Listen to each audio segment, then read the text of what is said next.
If you wanted to paint a picture-perfect night for football here in the state of Wisconsin, you would do something like this. Welcome on into the 10-Pin Alley pregame show as we are getting set for the Badger South Bowl. Rich Reynolds along with former Badger quarterback Mark Martinez on site here in Stoughton tonight. Beautiful night, beautiful stadium, and a beautiful start so far for the Stoughton Vikings. They are 2-0. Those are non-conference games, though. Those were those crossover ones that they do in the Badger Conference. Now they're getting down to business in the Badger South, which to me is kind of wide open, isn't it? The Badger North, it seems like they're playing for their title tonight with Wanakee and Mount Horeb. I think whoever wins that game wins a conference. Here in the South, it could be anybody's game. It could be anybody. You got this team right here, Stoughton, that we're going to be watching tonight. You also have Monona Grove, Milton, Monroe, and Watertown. Even though they lost pretty big to Wanakee last week, still have enough athletes to make a run at that Badger South Conference. So it's going to be an interesting conference race this year. Speaking of athletes, they have them in spades here in Stoughton, a program that has really turned around over the last couple of years.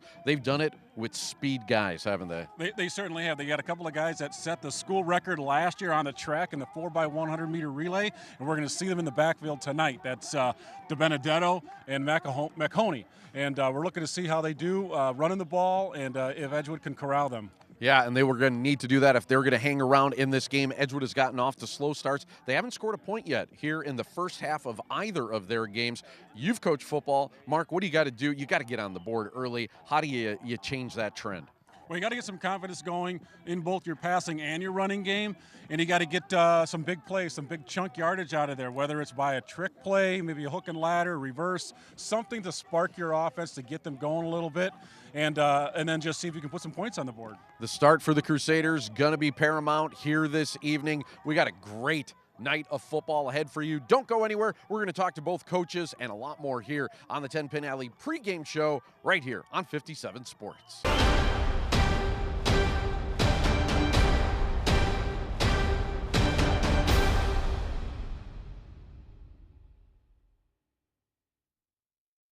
All right, back out on the 10-Pin Alley pregame show. The Madison Edgewood Crusaders taking on the Stoughton Vikings here tonight, and we're with head coach Alan Minert right now. And, Coach, you guys off to an 0-2 start, and it seems like not just the record is a slow start, but it seems like in games themselves you're having a problem getting off the schneid, getting points on the board in the first half. What are you doing to try to correct that to get going a little bit earlier on in games? Well, we actually moved the ball fairly well last week. We had a lot of injuries week one. Got a few guys back week two. We moved the ball well. We just didn't finish. We had some turnovers down in the red zone twice. And so we're trying to eliminate the turnovers and the mistakes. Coach, Stoughton's got a lot of speed. What are you guys doing defensively to slow that Viking attack down? Well, I think they kept the grass pretty long tonight, so I'm hoping that's going to help some. But, no, in all seriousness, they have great athletes. Those kids went to state and track, and they're really fast. And we're not that fast. So we're going to hope that we can get pressure, that we can get pressure on before they can get the ball out, and then contain the ball. And it is what it is. So they're really fast, and you got to contain that speed as best you can.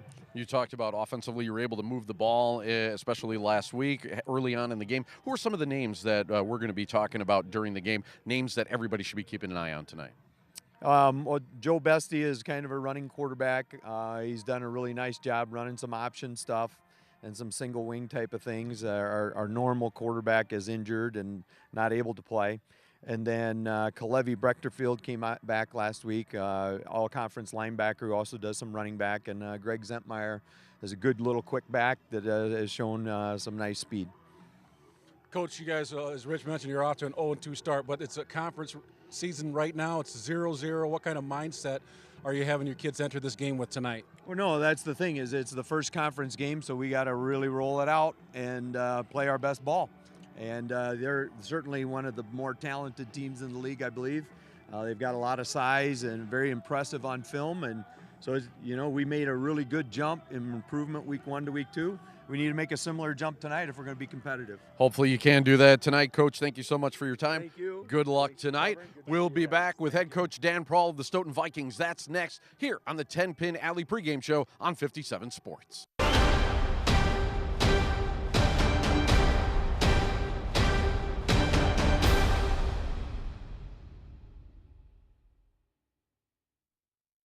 Back on the 10-Pin Alley pregame show as we turn our attention now to the Stoughton Vikings, the home team here tonight, and their head coach, Dan Prawl. And you guys are off to a 2-0 start. This has been such an interesting and fun turnaround to watch for you guys. So now we go into Badger South play. What are you expecting as you start? Because you got to run the gauntlet in the Badger South Conference. Absolutely. You know, with the Badger South, we got no weeks off. And starting out with Edgewood, they got a couple injuries right away, but they got their guys back, and, you know, we're expecting a dogfight.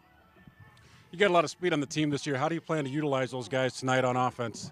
Everyone's got to get their touches and spread them out, and it's a good problem to have. Absolutely. Absolutely. Some big home run hitters on your team. Lots of speed. Jordan D. Benedetto, you got McCone, and you got guys that can bust it wide open. How are you going to utilize them tonight? Yeah, you know, kind of like I said before, everyone's got to get their touch and, you know, just get the ball to the guys in space. And, you know, they do a great job making plays, and that's what they are, a bunch of football players.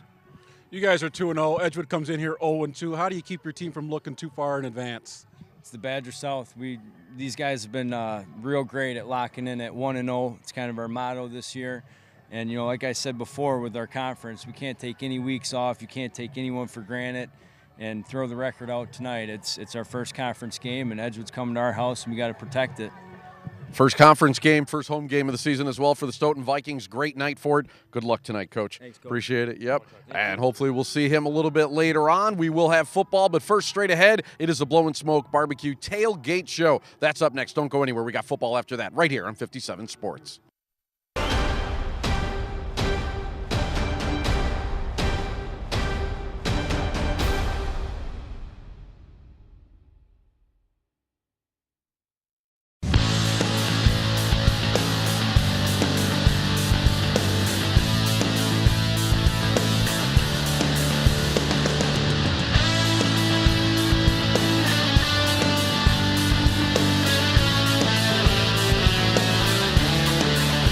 We're here with Robert Bishop and the Blow and Smoke Barbecue Tailgating Showcase. How are you, Robert? Doing good, Justin. How are you? Good to see you. Good to see you. I'm great. So we're making buffalo chicken cheese balls. Yes, sir. All right. So how do we do that? Okay, we take a blend of mozzarella, cheddar, cream cheese, Okay.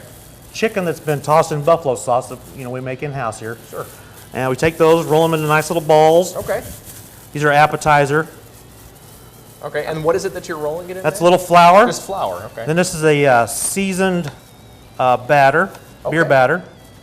Beer batter. Beer batter, yep. Nice. Sounds a little weird, but beer and cheese in Wisconsin, Well, right? that's who would have thought, right? Yeah. Roll them in a little panko breadcrumb, All right.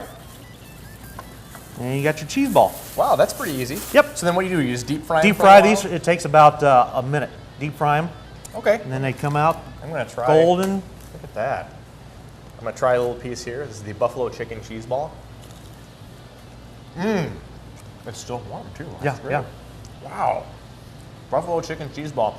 What a great, I guess, finger food that you can have at, if you're doing any tailgating or if you're just watching the game at home. Great thing that you can do, or you can get them here from Blow and Smoke Barbecue. Yep. Is it possible to do it without deep frying them, or do they have to be deep fried? Could you just pan fry them or something? You could probably pan fry them, yep. Okay. I bought an air fryer recently, and that Okay. thing's pretty amazing too. They might work good in there. I've never Okay. tried it, but it's possible. How long do you have to put them in there for? About a minute. All right. Yep. That's very good. Just get them kind of golden, heat up the cheese a little bit. So if you have any catering needs, or any parties that you're hosting coming up, give this guy a call at Blow and Smoke Barbecue. It's in Wanakee. They smoke all their own meats. Robert Bishop, thank you so much. Thank you. And we'll be back after this break with more high school football. Stick around.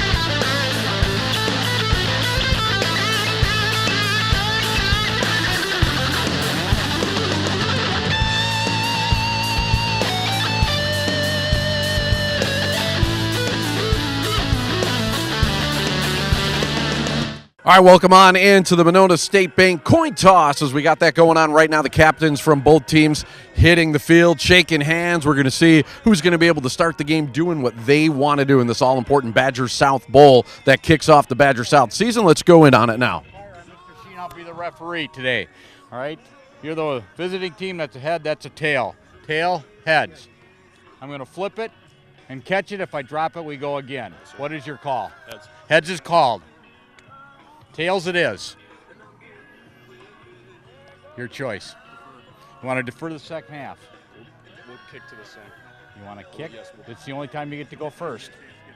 It's the only time you get to pick first. They get to pick yeah, it. we want the ball. You want the ball. Yeah, That's what I thought. You want to receive yes, the sir. ball. That's what I thought you said. Which way would you like to kick it? That way. All right. just think different. Yeah. Place your backs.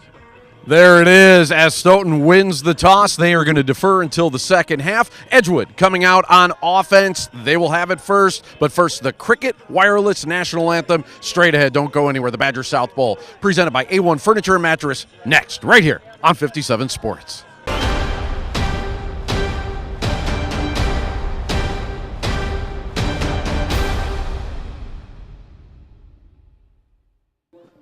Gorgeous night for a football game or anything else that you want to do. The Stoughton Vikings and Madison Edgewood Crusaders ready to kick off the Badger South Bowl. But before they do that, we're going to get a little patriotic to the Cricket Wireless National Anthem here on this picture-perfect postcard evening from Stoughton High School. We even had some cool effects a little bit earlier, Mark. I don't know if you checked it out.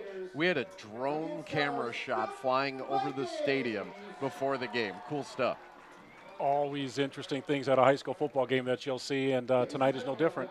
And hopefully it does paint the picture that is out here. It is the first game at home this season for the Stoughton Vikings. Their fans are ready, and they are getting to their feet right now for the Cricket Wireless National Anthem. Let's do it with them.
The Viking band was impressive. We'll see if their football team will be just as impressive as well. Kickoff coming up next. You're watching the Badger South Bowl, presented by A-1 Furniture and Mattress here on 57 Sports.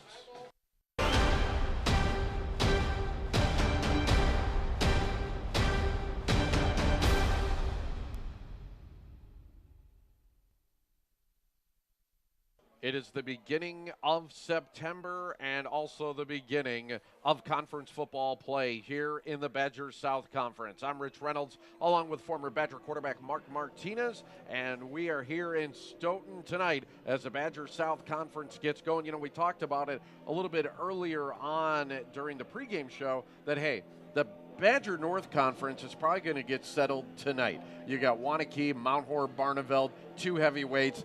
They're the big dogs in that conference. In this conference here tonight, Stoughton is a favorite. Monroe is a favorite. Milton can punch their way through. How about actually MG, Monona Grove, that we saw week one, or check, we haven't seen them yet, but Monona Grove is another team with Alec Ogden at quarterback that can get through. A lot of possibilities here in the Badger South as they kick off tonight. Right, we certainly don't want to look ahead of this game tonight, Rich, but next week Monona Grove is playing here at Stoughton. That could be one of those conference championship type games, and we'll see if Stoughton lives up to the hype tonight. That one's always big. Monroe Milton is big. That's a good rivalry as well. Badger South up for grabs here, and there's a lot of good quality football to be played. Now, one of the teams that doesn't stand to contend we're seeing here tonight in Edgewood, but Edgewood is one of those teams that could sneak up on you. Great history, and you know that they got to be fired up for their first conference game. Absolutely. Throw the records out the window when it comes to your first conference game. Everybody's hyped up and ready to go, and we'll see if Edgewood's energy can take them against the Vikings tonight. We are settled in for a good one. Kickoff right now is going to be taken right around the 10-yard line by the Crusaders. And bringing it upfield is Charlie Corcoran. He is going to be taken out of bounds near the 25-yard line, and that is where Edgewood will get started here this evening. By the way, this is a Badger South Bowl, and as you know, it is brought to us by A-1 Furniture and Mattress. Big thank you to Paul Canarella, all the good people at A-1 Furniture and Mattress for supporting our high school bowl series. They are fantastic. So we have seen some injuries, and Coach Minert talked about those as well. And what that means for the Crusaders is that Jack McNeil right now is lined up at quarterback. McNeil, a big kid, also listed as a tight end. Play action. He's going long, deep, and he had a man who got tripped up at about the 40-yard line. Holy cow, could have been a quick assist as Drake Brent broke free.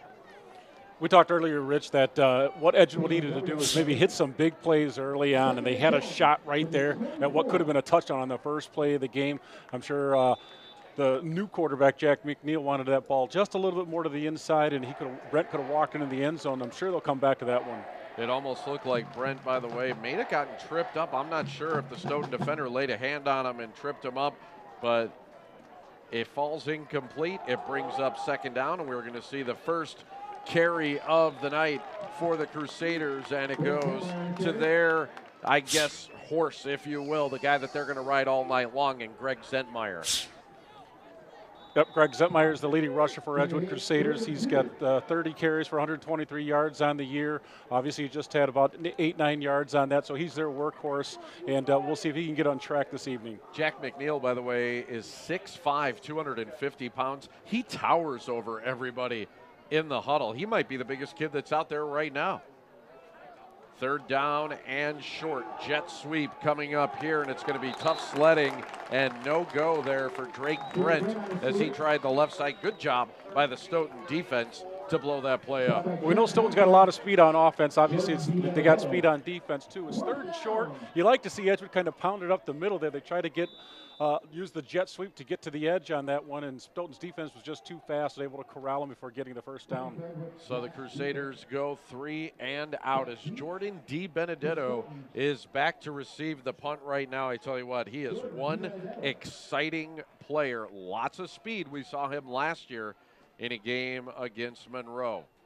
End over end kick, D. Benedetto, fair catch, wave for, he catches it just shy of the 40-yard line. There was some contact, but not enough to draw a flag. And so here come the Stoughton Vikings, and we will see their first drive when we get back here to the Badger South Bowl presented by A-1 Furniture and Mattress on 57 Sports.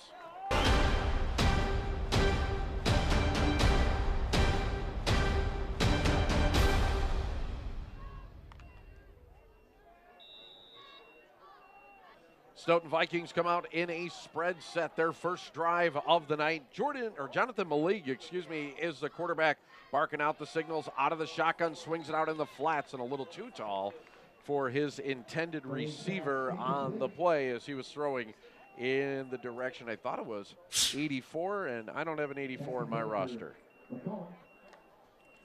That didn't help me. Maybe it was 24. Sam McCone. Okay, there we go. A lot of teams in their first pass play, Rich, often go to that bubble. It's just a quick, easy pass to get their quarterback and receivers in rhythm. And that time, the quarterback was just a little too high with the ball. It was definitely there for Malig. We saw Malig last year, and when he was on 57, as well as the inside handoff. Good strong running, breaking through a couple of arm tackles and picking up a tough first down is going to be Brady Shipper, who is back in the lineup. Shipper did not play, had a shoulder injury last week, but he picks up a Festival Foods first down here at a gain of 11. Nice job holding their blocks on the edge on that one. There's kind of a stretch play to the left side there, as we saw, and the hole opened up, but it was due to the linemen and the receivers blocking and hang on to their blocks to let the back scoot through there. Ball resting in Crusader territory for the first time. Again, Shipper gone last week. He carried the load in week 1.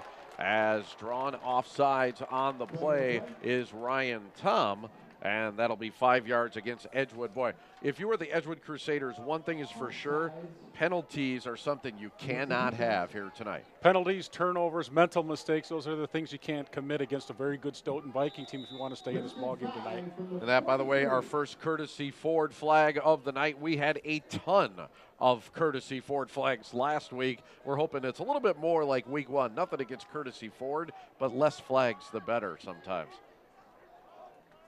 Still first down. Now it's 1st and 5. Play action, and this time on the money is Malik, but it looks like some yardage going to be brought back as Mark, if you can, talk about the block that we saw that all of a sudden now draws flags here in high school. It's a new rule this year, Rich, in high school football. It's kind of the crackback block, if you will. It used to be legal. It's only legal now if you lead with your hands. And that time you could see the defender did lead with his shoulder. It looks like a very legal hit that we've all seen time and again, right at the point of attack. But because the ruling is what it is, and he led with his shoulder pads instead of his hands, unfortunately, he does get a penalty this year. The gain to Fernholz does count, so give him 15, but then 15 yards are marched off. We're kind of almost back in the spot that we were before. Actually, they marked the 15 from where the actual penalty happened, so that's why you see a little bit of a difference here right now. So first down, we'll call it 11, maybe 12 yards. How about that from the 49-yard line of the Crusaders? And the give's going to be to Shipper, as this time the edge is not there for him, although he's still alive. Then he's going to run out of room as a host of Crusaders lead him out of bounds. Skipper got going horizontal there, and the Edgewood defense did a great job stringing him out, not letting him get upfield, because we talked about that speed with the Stoughton Viking offense. He wasn't able to get to the corner and was only able to get 1 yard on that. Week one, Shipper 7 carries, 105 yards and a touchdown. That was a game against Portage that Stoughton won 43-28. All right, second down, we will call it 10.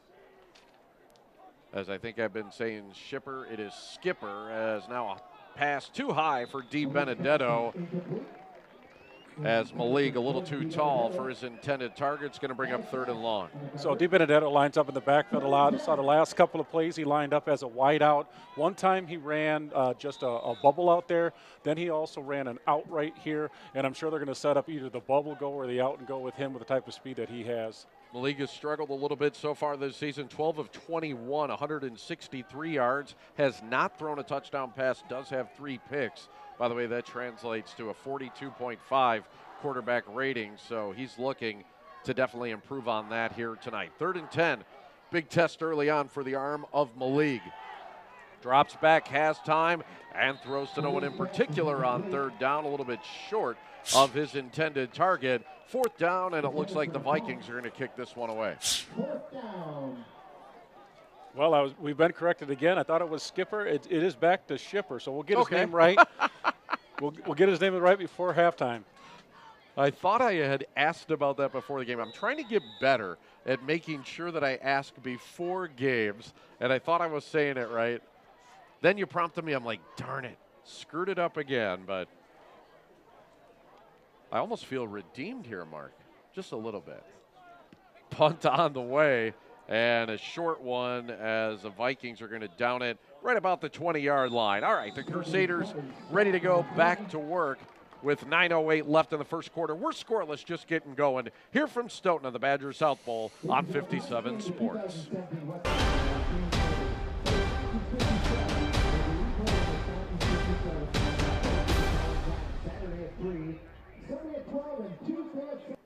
All right, we are back in a scoreless game. 9:08 left in the first quarter. Both teams doing very little on offense. Edgewood 3 and out. Stoughton picked up a first down, but that was it.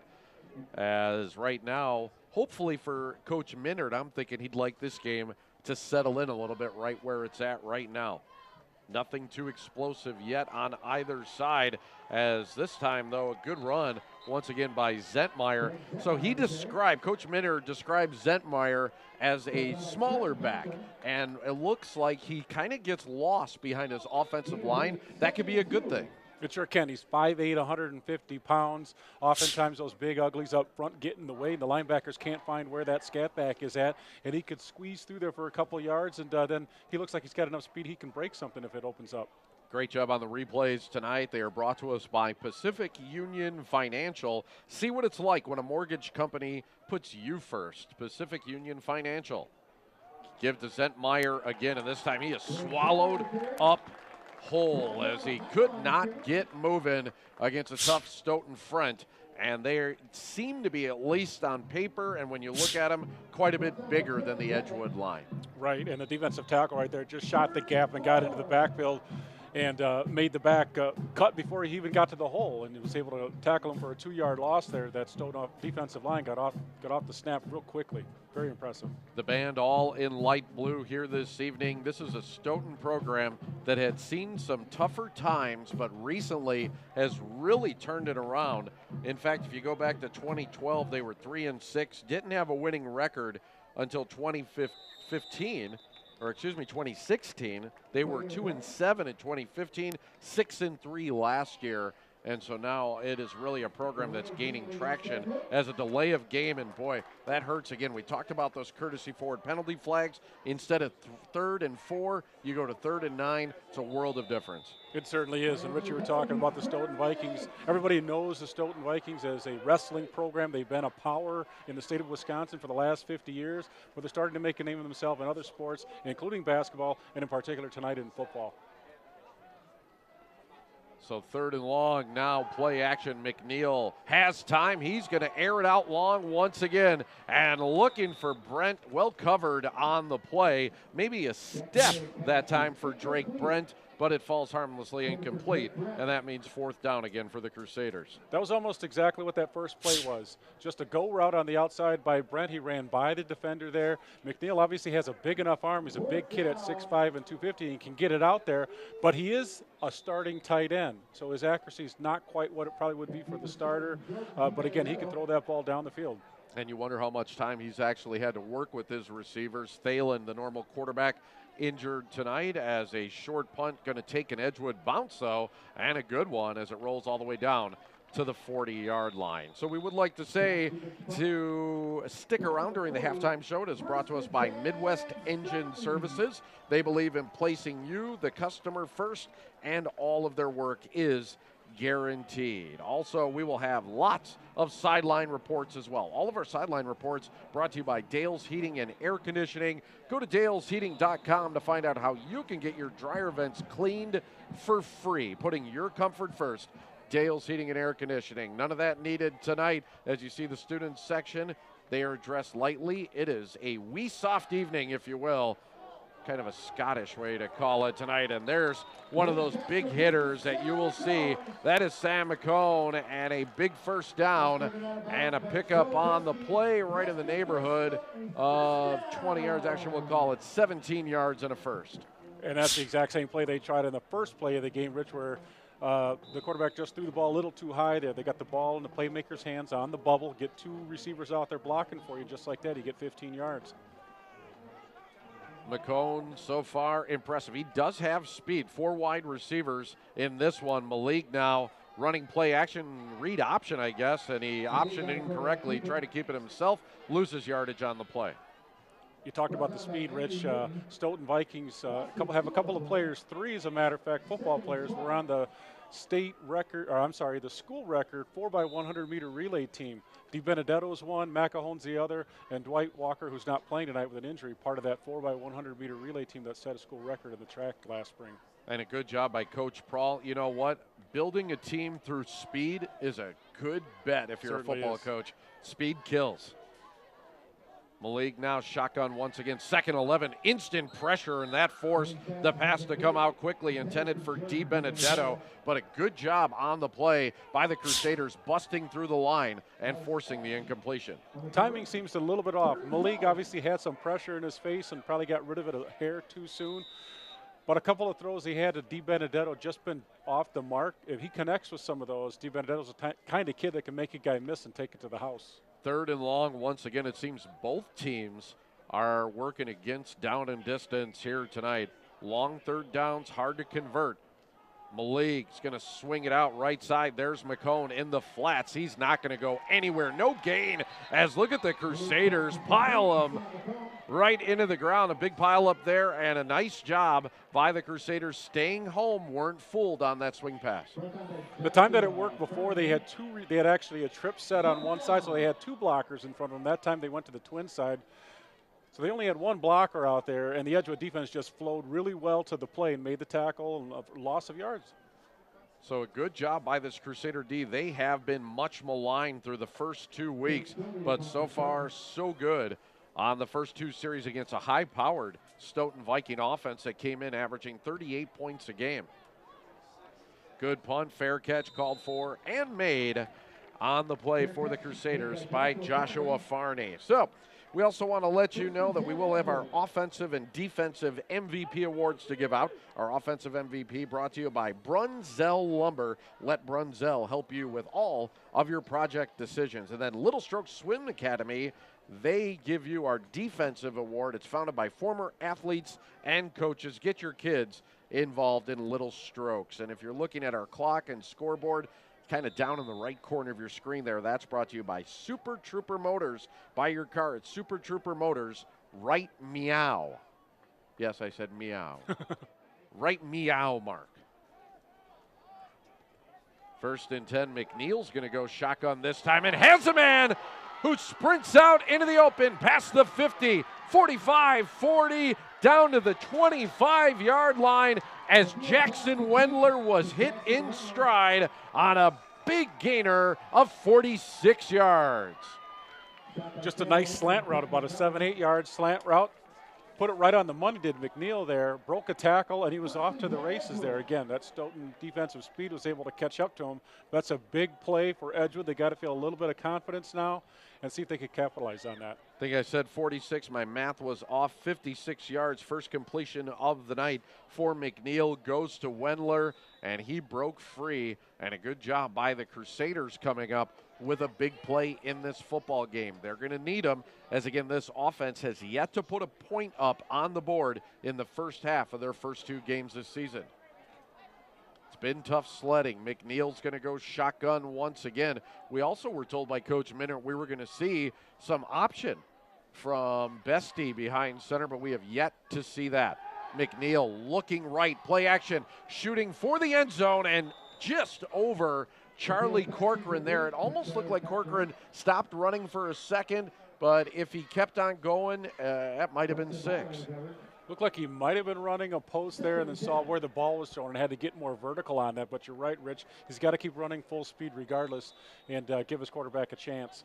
Vikings defense right now a little bit on their heels. They have given up some points. Gave up 14 to Baraboo in week 1, 28 against Portage last week. In fact, the Vikings were outgained last week, 325 to 296 in the game, as we have a flag down on the field. A courtesy Ford flag as the Crusaders broke huddle, and not sure what they called, legal substitution. Too many men on the field. There you go. So another 5 yards working against the Crusaders. Already their 3rd penalty of the game. It goes for 15 yards, and something that Coach Minard and the boys can ill afford.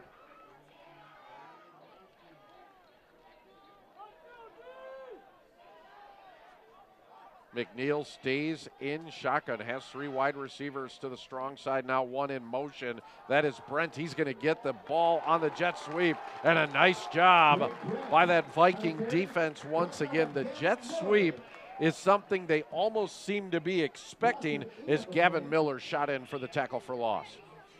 And that linebacker is usually not blocked there, especially the outside linebacker. If he reads that play and he fires through the gap, he can shut that jet down if nobody covers him up. And Gavin Miller did a great job there, sniffing that out. Again, pushing the Edgewood offense back even more than they were before. 2 jet sweeps so far. They have gone for -7 yards, and maybe a play that Coach Minard might want to scrap here for a while, as his offensive line has not been able to execute on either one of them. 3rd and long. McNeil now shoots right side, and I think there was some confusion there as it fell in between 2 receivers, Corcoran and Brent. And so a promising start to a drive that had a big hitting play of 56 yards has stalled here on 4th down, and the Crusaders sit on the punting unit. You know, they're at the 36, 37-yard line. You might want to think about going for it, but I like this decision, punting it away. Your defense has been playing well with some confidence.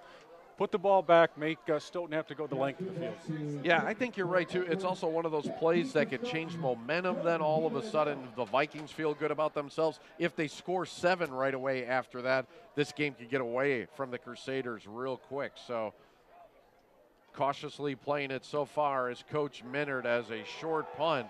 End over end is going to bounce, hits a Crusader, and goes the wrong direction. So unfortunately for them, not a lot of net on the play as the ball bounces back to about the 25. Great strategy, lacked a little bit of execution there with the punt. Not going very far, then hitting your own player. You got to be careful on that because we got our Dales Heating and Air first sideline report. Let's go to it right now. Thanks, Rich. I'm down on Collins Field. And, you know, Stoughton football is looking really good, but right now I decided to grab the wrestling coach because Stoughton has a reputation of being great wrestling. So we have a Dales Heating and Air sideline report, and joining me is Dan Spildy. He's the head coach for the wrestling department. Thanks for joining me, Dan. Dan, I'm wondering how it's shaping up this season. Well, we've really got a great group coming back, and we've got some good young kids, so we're looking for a real exciting year. We lost an awful lot of quality seniors. 4 of them had been in the state finals throughout their career, so big shoes to fill, but we should have a real nice team again. Yeah, you have a reputation to maintain. Yeah, well, we do what we can. So what's the schedule looking like? Well, we actually have 2 big tournaments this year. We're heading out to Fargo to the Rumble on the Red, which is one of the toughest teams in the country, or toughest tournaments in the country. And then we go to the Cheesehead tournament in Kaukauna, which is traditionally also one of the toughest. And then we wrestle those back to back. So should be pretty tough. Alrighty, well, we can understand how this team is doing so well because this is how many years for you now? 25. 25 years. Well, you must be doing something right, Dan. Well, we have a lot of fun. Good luck to you and your wrestlers. Thank you very much. You bet, thank you. This was a Dales Heating and Air sideline report. Back to the game. And a nice job by Janet, as when you come to Stoughton, you talk wrestling, as a long pass Malik looking for D. Benedetto. Just a little too long for the speedy wide receiver, and it's going to bring up second down. There was a holding penalty while we were away as well, so that's why it's going to bring up a 2nd and 20. But going back to the whole wrestling thing, we actually had the Badgers South Conference Championship meet. That was on 57. Joe Miller called that one. How you doing, Joe? Hopefully you're watching and enjoying the game here tonight. But a great job by us to show that there's some great wrestling in this conference. certainly is, and Stoughton has multiple state champions and Olympians.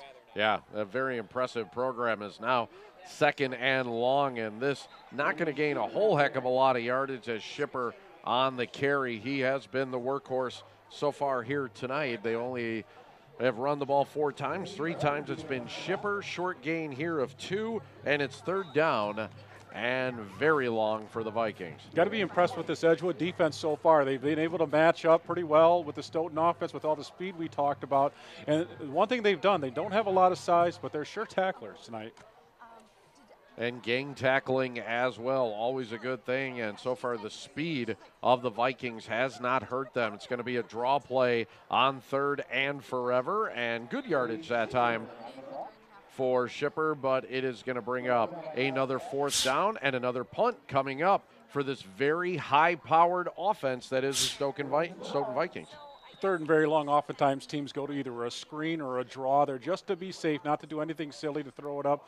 The defense knows you got to get a big chunk of yardage there, and Stoughton had a nice hole there, but only for about 8 or 9 yards there. Again, Edgewood defense flowing well to the ball.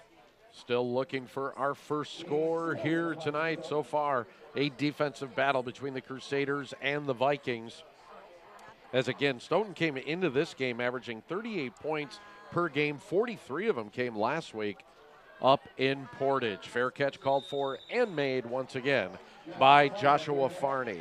So we are still scoreless, 2:23 left here in the first quarter, and we'll be right back. You're watching the Badger South Bowl, presented by 57 Sports.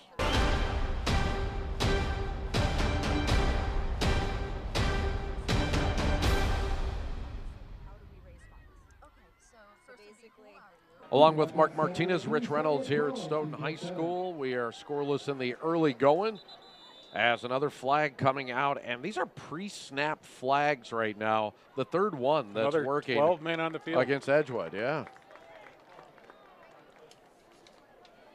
Well, and that's too bad because right now they'd be doing a good job offensively, but they have been sent back. 4th flag of the game already for the Crusaders. 20 yards, 3 of them have been pre-snap.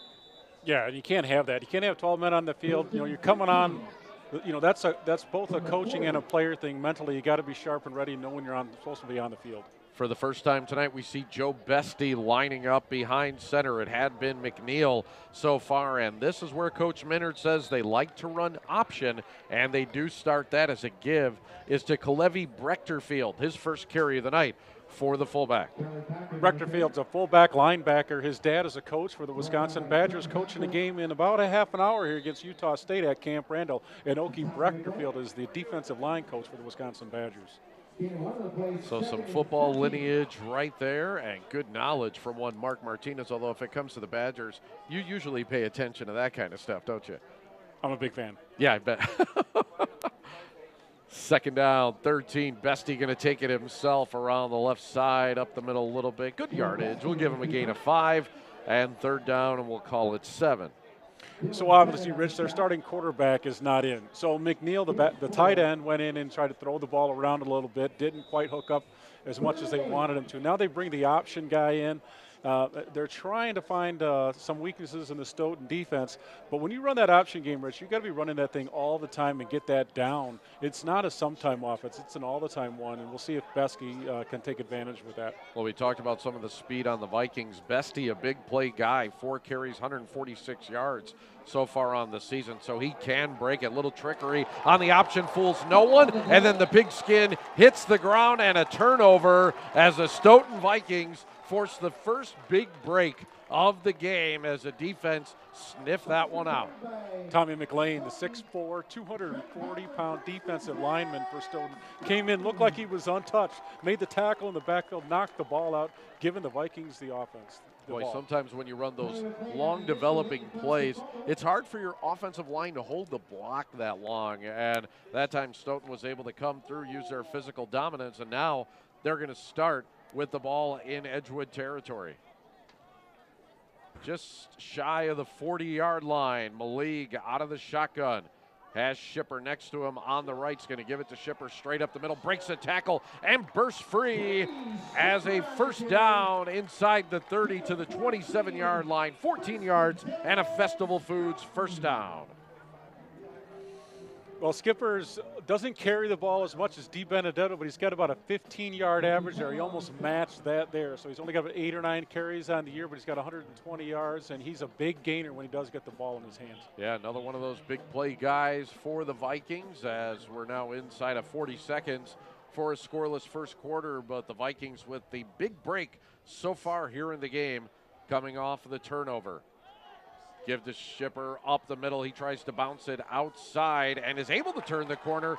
Nice job of getting to the edge and then going forward to about the 20. Let's give him 7.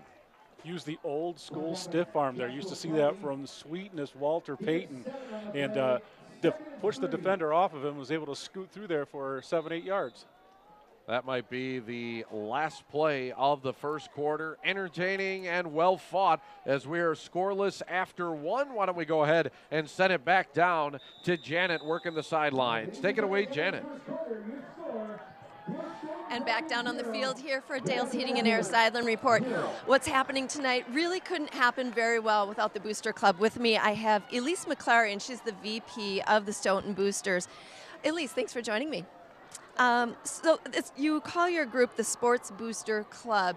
What's a quick definition of what you do? Well, our organization supplements the athletic budget. So anything that they can't cover throughout the school year, if we need equipment upgrades and the athletic budget doesn't cover that, we raise the money throughout the year so that we can help supplement that funding. Pretty important role, actually. What's your goal, not just this year, but every year? What are you trying to accomplish? We try to meet the requests of all the coaches that come to our athletic director with special requests like uniforms, covers for their soccer shelters, anything that we can get. We try not to say no to anything. So not just football? No, we cover all sports throughout. And how do you raise your funds? Well, we have a general membership, which is the community, and then we also have our corporate membership, which is huge business support throughout the community. And then, of course, we have our Viking Booster Trek in the summer and our winter fundraiser. Wow, busy lady you are, and the community support is pretty apparent here tonight. Good luck to you, and thanks again. Thank you. This was a Dale's Heating and Air Sideline Report. We'll get back to the game. Nice job, Janet. As back out at Stoughton High School, the sun setting now. The lights starting to take effect for the Badgers Southpaw. Rich Reynolds along with Mark Martinez. A little bit of a wind behind the back of Brandon Malig. As on second down, he's going to give it to Shipper, who is now finding yardage often as he bowls ahead and has another first down as give him a gain of 8. So Shipper seems to be getting warmed up. Again, Di Benedetto is normally their workhorse, but when you got a guy that's finding some holes on the edge for you and he's got the speed that Shipper does and the athleticism, give him the ball, let him do his work. Shipper 7 carries, 52 yards here in the early going, so a good start after being injured last week and not playing at all in the game against Baraboo. First and 10 here, Shipper again, and this time brought down. Nice tackle on the play is made by Elijah Crump. Oh, excuse me, that was actually Andrew Newton. We got some laundry on the field. Looked like a face mask on the ball carrier there by the Edgewood defender. Well, maybe that tackle wasn't as nice as I thought by Newton, as another courtesy Ford penalty flag litters the field. We've had quite a few of them so far tonight, as the ref's still sorting it out, and they are going to march it off against the Crusaders. We got two teams that kind of heading in the opposite direction. You got a 2-0 Stoughton team that is one of the favorites to win the conference. A little bit of a rebuilding program at Edgewood is 0-2. And when you're in a game like this, you can't afford 12 men on the field. These types of penalties, setbacks on offense, putting you in a first and second and third and long situation like they have tonight. You take those things away, and they're playing really tough against Stoughton right now. If they can clean some of those things up, they'll stay competitive tonight. Yeah, physically the Crusaders have matched up so far in this football game, but with the penalty now, it is going to bring up a first and goal for the Vikings. So again, they're used to coming out hot, scoring points in bunches. Edgewood has yet to score a first half point so far this evening. So face mask, you get the call right there by our official. Want to let you know a little bit later on, we will have our Jacobson Brothers Gym plays of the game. So Jacobson Brothers, better than grocery store brats, we'll see you at the counter. First and 3. So on first down now, Shipper gets the carry, and he is going to be brought down in the backfield. Knifing through was Brechterfield. And there he is, the fullback linebacker. Oftentimes, you got a kid that plays both ways because he has a nose for the ball. He likes to go through there and lead block at that fullback position, and he likes to plug up the middle on defense at that middle linebacker spot, the Mike, and Brechterfield sliced through there, made the tackle for no gain. Well, I thought that face mask had given the Vikings a first down. It did not. They could actually get a first down without a touchdown.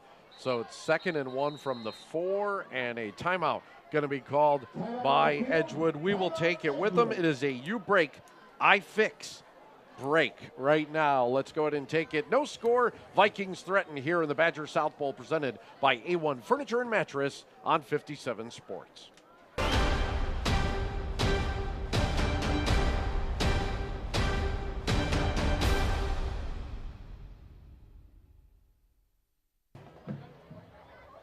I know it's still summer, but it feels like fall here tonight, September 1st, as we're just getting going in September and just getting going in the Badgers South Conference. 2nd and 2 for the Vikings. They were at the 4-yard line of Edgewood, and the first time that either team's been in the red zone. Shipper's going to try the left side.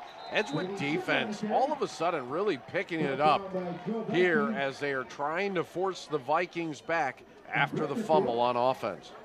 Well, with that penalty and the unusual mark-off in high school football, instead of just being a 1st and goal, it was 1st and 1.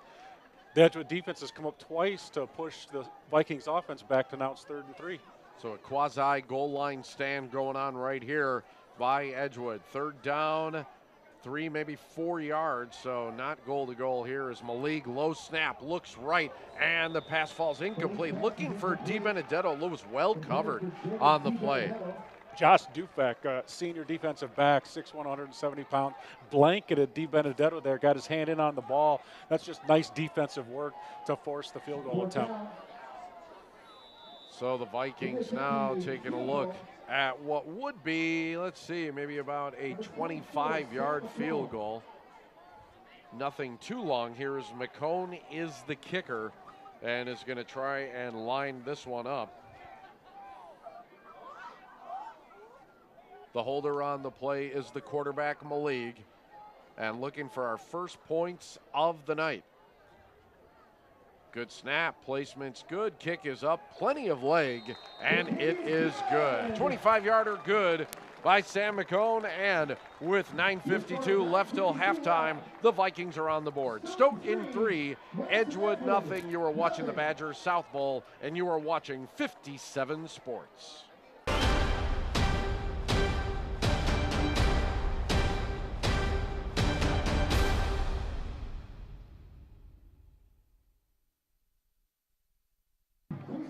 Gorgeous night here in Stoughton. A beautiful city, always to visit as well. We love coming here.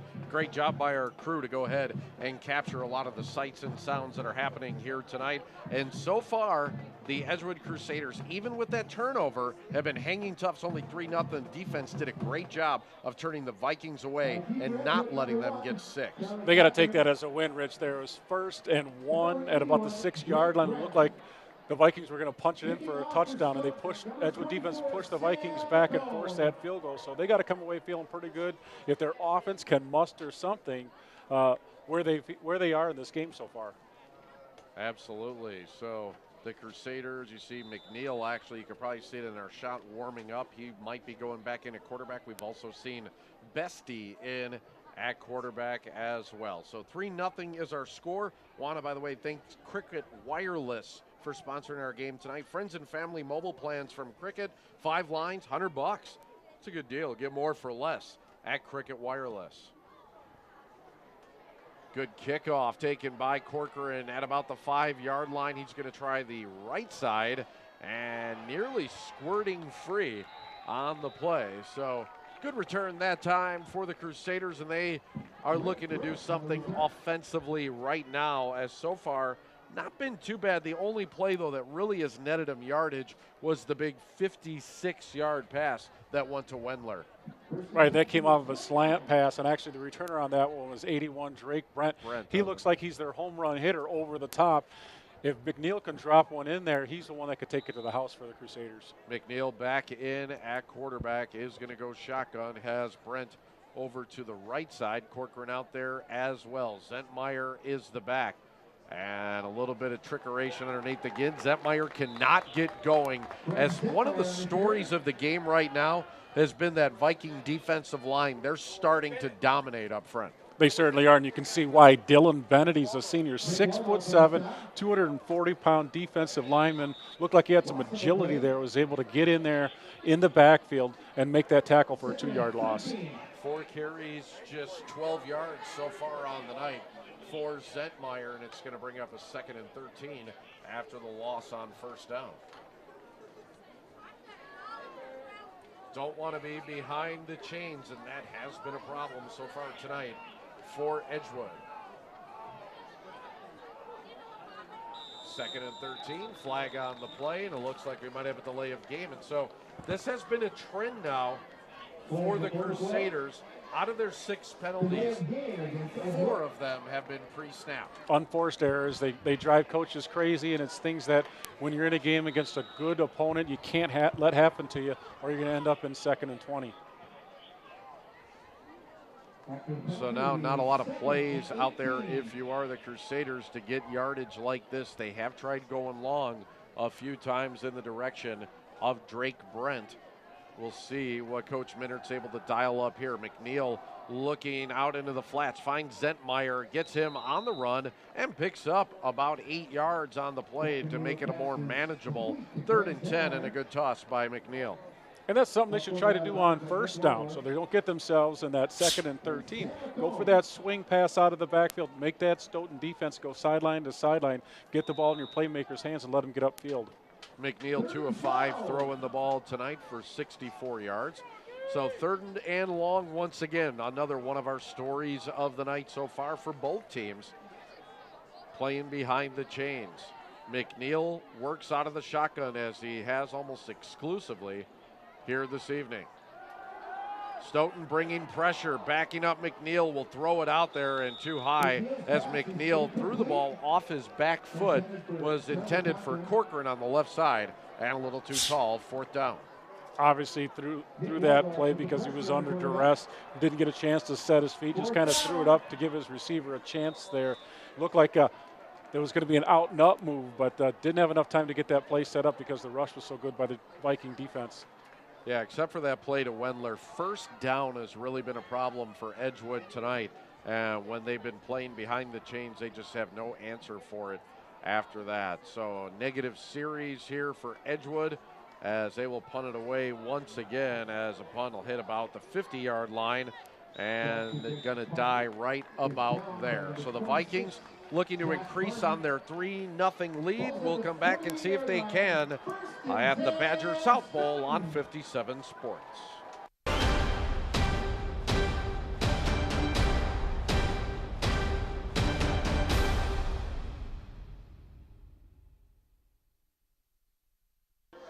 Well, if the Stoughton Vikings are going to be contenders in this conference, they have to win this game tonight because their schedule coming up is pretty daunting as Shipper on 1st down makes a couple of nice moves and he breaks free, breaks through another tackler and brings it down to the 30-yard line, 21 yards, and a Festival Foods first for the exciting Brady Shipper. Well, now we know why coming into this game he only had 7 carries, Rich. He was out last game. Otherwise, he would have had a lot more than that. You can see tonight he's getting lathered up. He's their leading ball carrier, and you can see why. He's got speed and quickness to make guys miss on the first tackler coming his way and the speed to go to the distance. Vikings starting to threaten. They've played a lot of the first half in Edgewood territory. As a give this time, nope, a keeper for Malik, and he is not going to be able to make the edge. Nice job by Andrew Newton setting the edge defensively and making the tackle. Now that's one of those read plays where the quarterback is looking to see if a defensive tackle or defensive end has their sights on Brady Shipper, and he did there, but then the outside linebacker came and cleaned up the quarterback there, and Malik had nowhere to run to. Nice job that time as the Vikings, after tonight, their schedule doesn't get very easy. They're going to be home against Milton, then at Monroe over their next 2 weeks. Give up the middle. Shipper just bouncing off of tackles and a bruising run this time. We've seen some speed, some shiftiness, and now some power for the tailback. And we talked about it in pregame, Rich. You don't want to get ahead of yourself. Monona Grove is coming to Stoughton next week, and you want the Stoughton kids to think about tonight first, worry about Monona Grove next week, and it looks like they're getting their offense rolling here in the 2nd quarter. Malik out of the shotgun, has 4 wide receivers, 1 tailback. Edgewood trying to keep them from getting any farther, and this might help as some movement up front and another courtesy Ford penalty flag. Right guard just got a little bit antsy there, wanted to get out on his block quickly, jumped the snap a little bit. Well, at least we know it was a run play, so there you go. They were running on 1st down, and why not? As Shipper so far tonight, 11 carries, 80 yards so far for the tailback.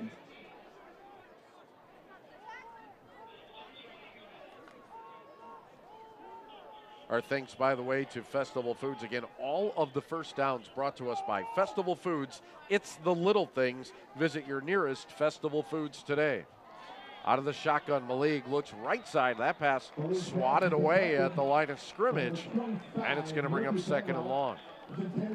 Junior Murphy Penwell, their number 25, 6 foot, 180-pound linebacker, wasn't getting much of a rush. So what do you do when you see the quarterback rock his arm back? You jump in the air, try to knock the ball down, and did a good job there. Jonathan Malik, 3 of 8 throwing the ball tonight for 32 yards. So the Vikings really struggling to get that passing game going here this evening.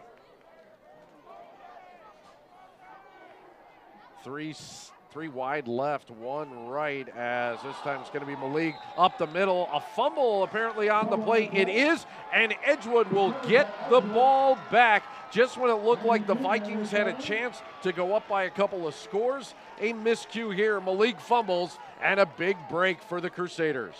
64 junior Andrew Newton, 6'2", 230-pound defensive lineman, sniffed that one out. It was, again, one of those replays where it's a stretch play to the left side. Quarterback Malik tried to keep the ball himself and just take it up the gut, but was met there by Newton, who forced the ball loose and recovered it himself. Got the trifecta. Turnovers now evened up at one aside so far in this game, as Bestie back in at quarterback now for the Crusaders. A little bit of a shuffling in the formation. Looks like they're ready now. That's from the 25-yard line. It is going to be Bestie, takes it himself. Right side, he does have speed and can get the corner. He does, and a first down, just the second of the game for Edgewood. Again, shuffling the quarterbacks here, not always the best thing in the world, but you're trying to mix things up and find something that works for you. McNeil's playing tight end now. He was playing quarterback earlier. He showed us he has a strong arm, but again, he's the starting tight end for a reason. So they got Bestie in there, who's got some quicks, was able to get to the edge there, convert a first down for the Edgewood offense. And we are expecting a little bit more of the ground game, of the option game as well. That's what they like to run with Bestie out there. And it's almost, that last play was reminiscent of kind of like a wildcat play more than anything else. And so Bestie out of shotgun once again. The give is going to be to the left side, and being pushed back is Brechterfield. Nowhere to go for the fullback. Well, Brechterfield's listed as a fullback linebacker for a reason. He doesn't have that exceptional outside speed that you see some of those smaller guys do. He's 5'11", 6 foot, 200 pounds. He's not going to get to the edge on you too often. He's got to just get north and south. 2nd and 10. We'll see what happens here. Is again when they break huddle. Take a look at McNeil. He is a tall kid at tight end. To the near side here. 3 wide receivers for Bestie, who's yet to attempt to pass. As he holds onto it here, the option play, he goes forward. Minimal yardage, going to bring up another 3rd and long. Well, see if they have any passing plays designed for Bestie. You can show him that he can run the ball here, but now it's 3rd and 7, 3rd and 8. Is there a play action pass that he can do to get the ball downfield for the Crusader offense? Our thanks to 10 Pin Alley as they sponsor our pre-game show. They offer more than just bowling. 10 Pin Alley in Fitchburg. Let the good times roll. Edgewood offense looking to get rolling here, looking for their first points in a first half game in 2017. Nice shot there of McNeil, who is in at quarterback on 3rd and long. He throws right side, in and out of the arms as a diving attempt falls incomplete to Jackson Wendler, and a 4th down, and Edgewood will have to punt again. Well, he put the ball a little low. Wendler could have caught that, hit him in the numbers as he was falling to the ground there. When you're playing a Stoughton team like that, you got to try to make those plays. It would have been a difficult catch, but McNeil put the ball where he needed to, and they just got to convert once in a while to keep the chains moving for the Crusader offense. You definitely need plays like that to go your way, as Dufek is back to punt. And he will let it go once again. And this one came off the side of his foot. That's unfortunate. It does not get to their own 45-yard line. A punt of 8 yards off the foot of Dufek. So the Vikings in good shape when we come back to the Badger South Bowl here in Stoughton on 57 Sports.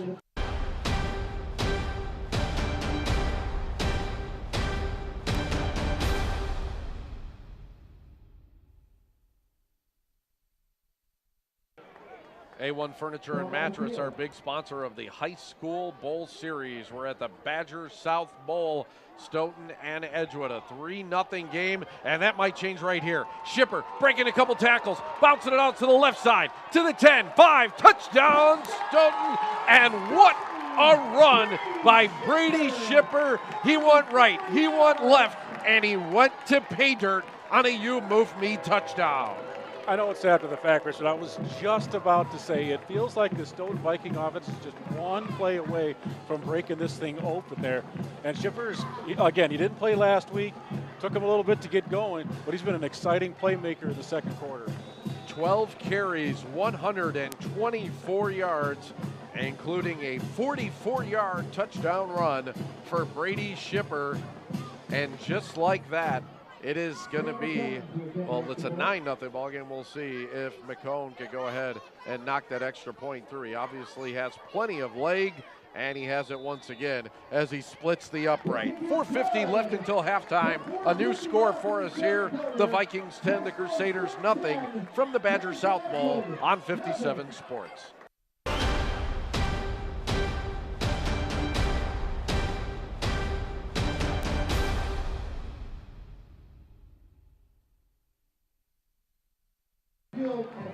Great shots provided tonight by all of our camera crew, being directed ably by one Brennan Hekimovic. The B team no more. Brennan now sits in the A seat. Great job, Brennan. By the way, all of our timeouts tonight brought to us by UBreak iFix Madison. If it has a power button, they can fix it. That's UBreak iFix. We haven't had a quarterback sack yet. When we do, it's the Green Bay Packers give back quarterback sack.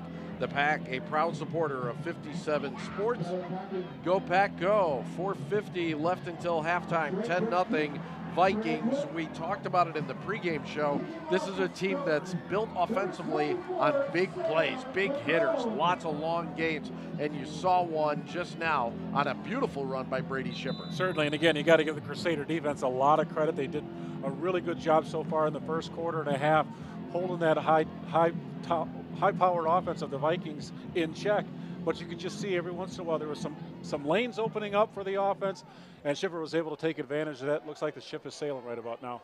Yeah, this game in danger right now of getting away from the Crusaders, as Brent's going to take it near the goal line, looking for a big play and for something to happen, and he is not going to get there. He lost the football, and he tried, I think, a little bit too hard. Might have been better served to let that ball go in the end zone. Instead, it's on the ground, and it is going to belong. Both teams claiming it. The Vikings have it, and momentum now squarely resting over on the Stoughton sideline. That's really unfortunate. It looked like he ran into his own player, and the ball hit the teammate's back, landed on the ground. Of course, there's a scrum for it, and Stoughton just at the bottom of the pile scooped the ball out. Very few things more important in football than ball security, and that is the second fumble of the game so far. The Vikings have 3 points off of turnovers. Let's see what they could do here on a very short field as they start this drive basically in the red zone at the 20-yard line.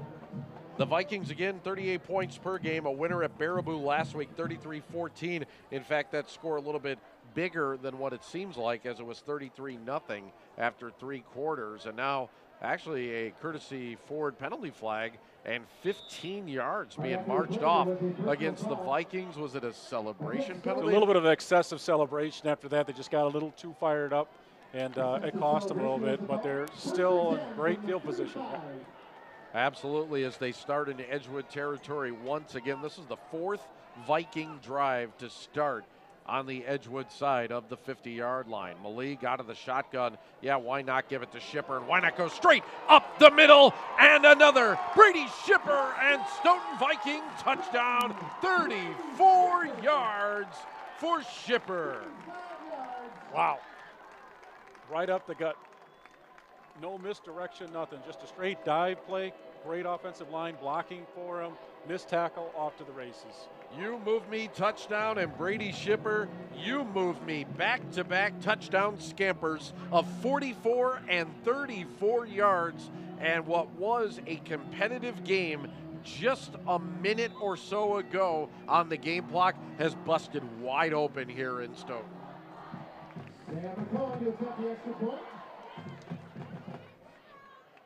Vikings ringing that bell often here in the last couple of minutes. Snap good, extra point going to be good as well. 17-0 Stoughton at the Badger South Bowl, presented by A-1 Furniture and Mattress and 57 Sports.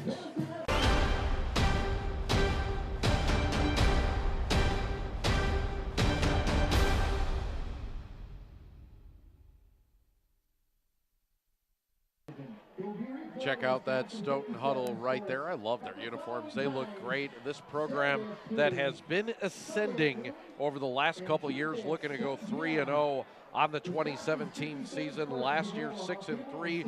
They lost to Waukesha West 35-0 in the playoffs, but I don't think it dampened the spirits of Coach Prawl and this Vikings team. This is really a program on the rise in a very competitive Badger South Conference. It is, and the youth numbers are building in the Stoughton football program. It's trickling up into the varsity. They're doing a lot of things, and when you start to win, other kids want to be part of the program, and you can see their numbers are increasing. We have 60, 70 players suited up for Stoughton tonight, and that's a great number for a small community like Stoughton. Yeah, we have seen, through their first couple of weeks, numbers that fluctuate, full sidelines and not so full sidelines. But we have seen some really good football as well for Stoughton, though. Very nice to see a football team that is really starting to get it done here in the Badger South after a long time of struggling with the football program. Bad kickoff there that time.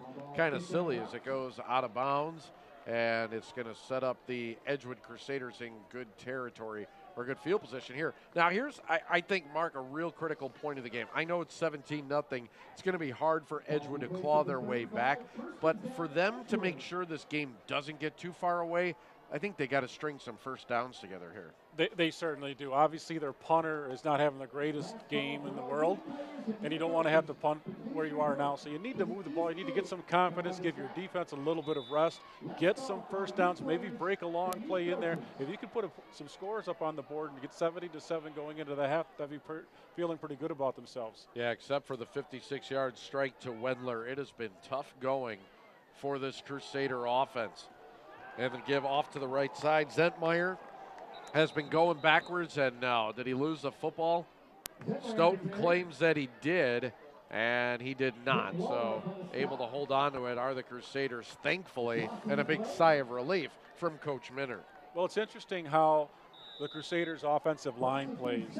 They're close together, each of the linemen, which in high school football normally is about 2.5 to 3 feet of space between the linemen, but the Crusaders are like foot by foot, so it makes that edge really short to get to, so that Stoughton Viking defensive ends are able to get upfield and a lot of penetration and not allow those backs to get to the outside. Has been hurting that Crusader offense tonight. So if you're Coach Minner, what's the reason for that? Is that to hide a lack of size, lack of experience? Why would you do that as an offense? Sometimes you want to, if you have linemen that are undersized, you might do that because then they don't have to block in space over bigger guys. If you're running a veer offense where you're doing a lot of quick hitters up the middle, it helps with that as well. But they just haven't been able to get anything on track, throwing the ball or running inside or to the edge, partially due to the Stoughton Viking defense, but also just that they haven't had any consistency because of some of the injuries that they've had.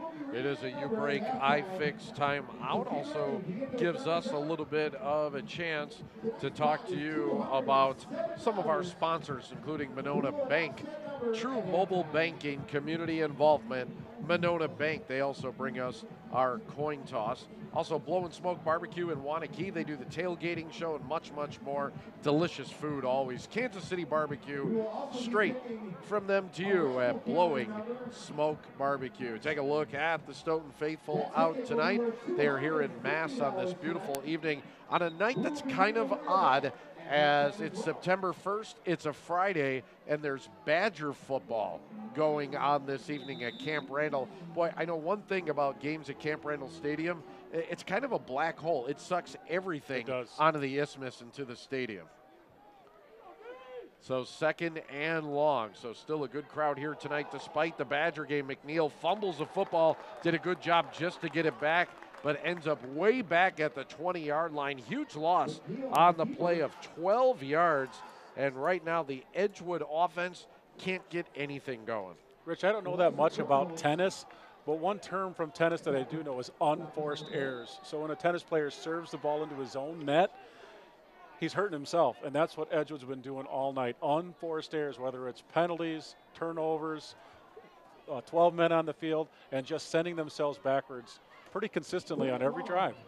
4 pre-snap penalties for him, 2 turnovers, both of them fumbles in the game. 10 points have been scored off of those 2 miscues, and that is a big edge in the game right now as McNeil works a little screen to Corcoran, who's just trying to hold on to the football right now as he's driven backwards and down as he brings it up near the 30-yard line.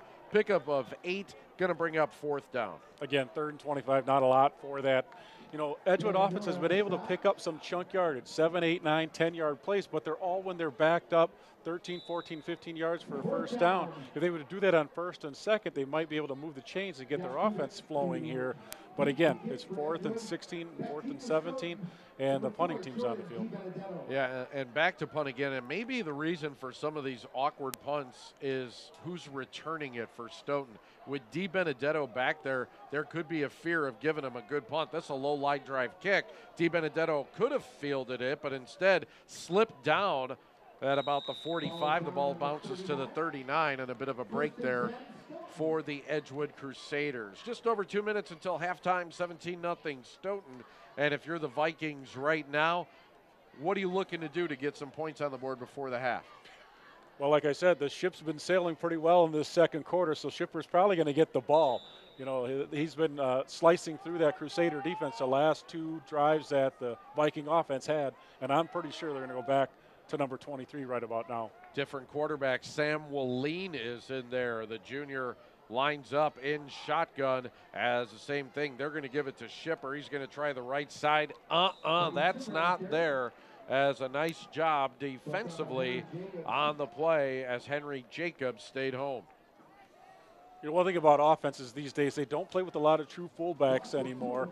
And if you're not pulling a lineman, a running back has to kind of make some things on his own there. And Chipper's been able to do that quite a bit in this 2nd quarter. But that time, again, the Crusader defense strung him out and was able to gang tackle him for a 2-yard loss. 14 carries, 156 yards, and 2 touchdowns unofficially for Shipper. As one of the Vikings getting his shoes tied, it looks like it was Shipper there.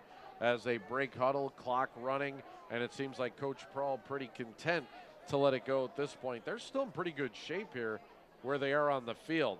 Fumbled snap, and look out! Willeen driven into the ground inside the 30-yard line. Is coming free was Murphy Penwell on a Green Bay Packers give-back sack. Penwell, a pretty heady player out there. We saw earlier he tipped a pass that was thrown when he wasn't getting a pass rush. That time he just came unblocked on the blind side and was able to make the sack and forced Stoughton to call a timeout. Yeah, it's kind of funny on this U-break I-fix timeout how things have turned, where if you're the Vikings, you're thinking you could score before halftime. Now you get a sack and you're the Crusaders and you say, hey, maybe we can score before halftime. Right, and the U-break I-fix. That kind of sounds like something Ivan Drago would have said to Rocky back in the day. I must break you. I don't know about you, but I like that movie. It was enjoyable. It was Have you seen? It was my 3rd favorite Rocky movie. Third out of favorite? the 6. Okay, all right. I could see that. Favorite one's the first one? I think the first one, 1st and 2nd, 4th, probably the last one. Yeah, it was good. Then 3, and then that horrible one with Tommy Gunn was. Yeah. Speaking of horrible, when you go to talk about Rocky IV, Brigitte Nielsen. Have you seen her lately? I actually saw her in person when I was visiting my sister last year out in California. Okay. Yeah. Yeah. I've seen some pictures lately, TMZ, Deadspin, that kind of stuff. Yeah, she's seen better days. But then again, haven't we all? 17-0 Stoughton, 3rd and 20. As Willeen, the quarterback, barks out the signals, has pressure once again, and he is going to go down again.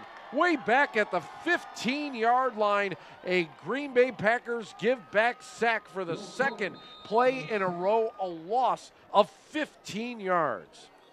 Interesting that Malik is out. I don't know if he's dinged up or not. Willeen came in. I don't know if he came in because trying to throw the ball right here before half. But he sure didn't have a lot of protection in this drive. Sam Willeen has taken 2 sacks for a loss of 23 yards combined. So another U-break I-fix timeout. And now 57 seconds left, and the Vikings are going to have to punt from around their own goal line. And this, a big turn of events. We said Edgewood needed to put some points on the board before the half. They haven't done it yet all season, so this would be a first. They definitely need it. Now they might actually have a shot. This is a big confidence booster. And, you know, they've had some good rushing here on this drive. You wonder if they're going to go after the punter on this, try to get a block here and recover it in their own end zone. The return man that is back deep for them is Joshua Farney, and he is setting up shop near midfield. So the Crusaders are looking to get the ball in real good shape here with less than a minute to go and one timeout. No, they're out of timeouts here in the first half. So let's see how Coach Minard and his special teams are going to play it here. Do they set up for the return or do they go for the block? 4th down and 35. You don't see a lot of those. Snap a little bit low. Pressure coming, but able to get away are the Vikings. Then it takes a big roll. Wow. All the way back to the 37-yard line. That punt was nearly blocked. Good pressure by Edgewood. Wasn't the greatest of punts, but it turned out to be a real beaut on the plays. It goes for about a 50-yard net.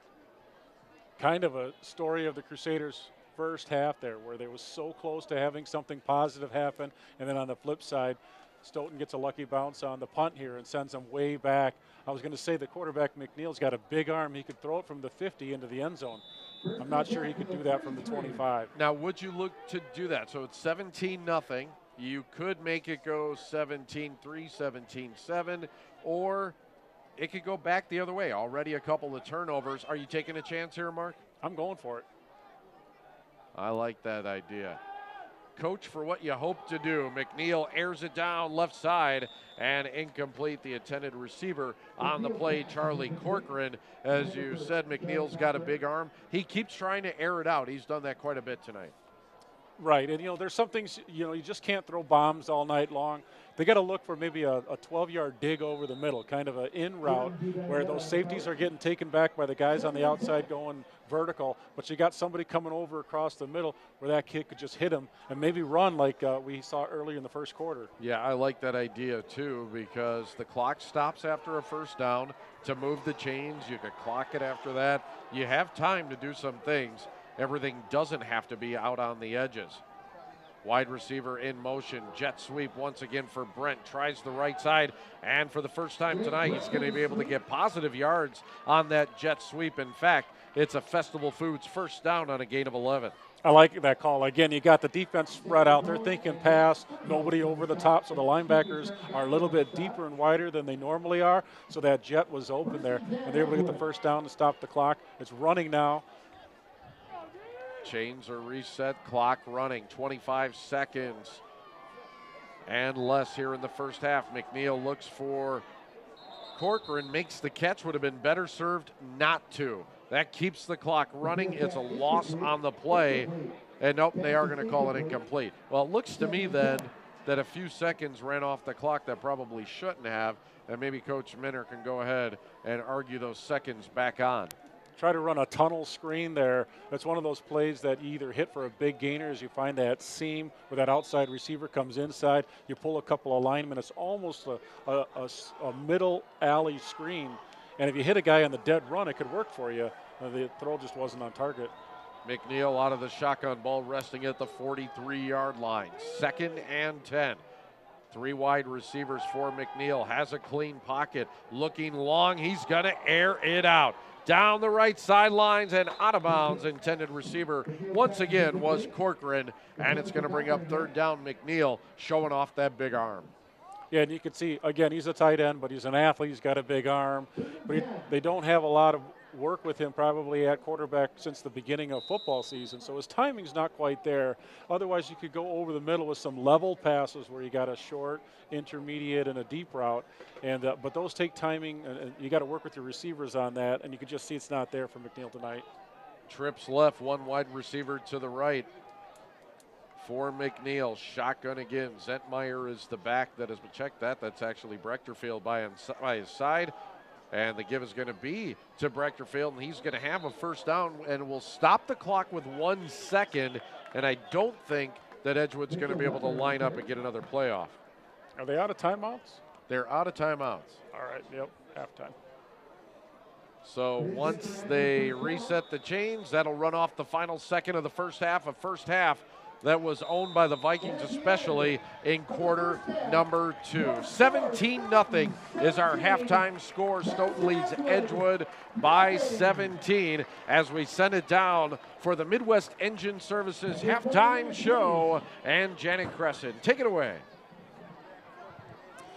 And that's it for the first half of the A-1 Furniture Badger South Bowl. The Stoughton Vikings are looking good, and so is our halftime show, thanks to Midwest Engine Services. You know, school hasn't even started yet, and yet the student spirit is super high. We're going to meet with cheerleaders. We're going to talk to seniors and find out what their theme is. We're going to find out what they're cooking up in the Fab Lab here at Stoughton High School. And after the break, we'll talk with the athletic director about an award the school will be receiving right here on 57 Sports.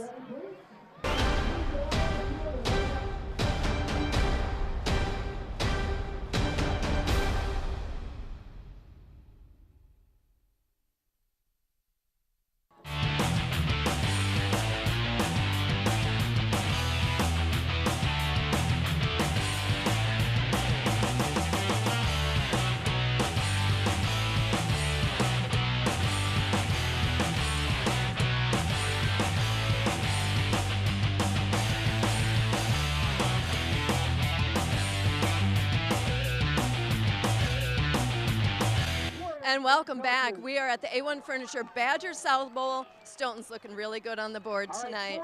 With me right now, I have the athletic director from Stoughton High School for our Midwest Engine Services halftime show. Thanks for joining me. Thanks for having me. This is Mel Dow, by the way. Mel, there's some word on the street is that Stoughton High School is going to be receiving an award for the school year. What is that award? That's the WI Award of Excellence. It's a new program. This is the inaugural year of it, where they have 16 different categories that schools have to meet, from sportsmanship to volunteerism to classes that coaches have to take, athletes have to take, and you know, it's all part of the programming that we try to strive for here, because we know that our programs are beyond just the scoreboard. It's about developing the total person. It really is. I did read about some of those criteria, and there are a lot. And on that list is a lot of meetings that you have to attend. Is that right? Yes, we do spend a lot of time outside of the office. There are dozens of meetings literally that we have to attend. Some at the highest level of the WIA, some to just locally within the conference, but it keeps us all connected. I think one of the best parts I enjoyed reading about was that the students have to give back to the community via volunteerism. How does that work, and can you give an example or two? Absolutely. It's part of our character education program here, where we're trying to make the total child here. Tonight we saw it actually. We saw a bunch of kids going out and passing out on a bucket for the hurricane relief. Just different programs to try to help others. Very good. Well, thanks for joining us today.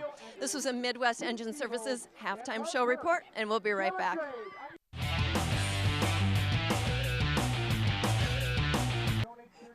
Hi, and welcome back to the Midwest Engine Services halftime show. We're having a great time here in Stoughton. We've got Stoughton High School versus Edgewood High School football here. So excited to have some ladies here with me to talk about some school spirit, some stuff at Edgewood. Everybody wave. All right, first, Jordy, I'm going to ask you, I see that there's some interesting clothes around me. What's going on here with the school spirit? Tell me all about these outfits. Well, today we chose the theme of Christmas in September, and who doesn't like Christmas? Pretty much Christmas anytime is great, so what brings better spirit than Christmas in September? Nothing.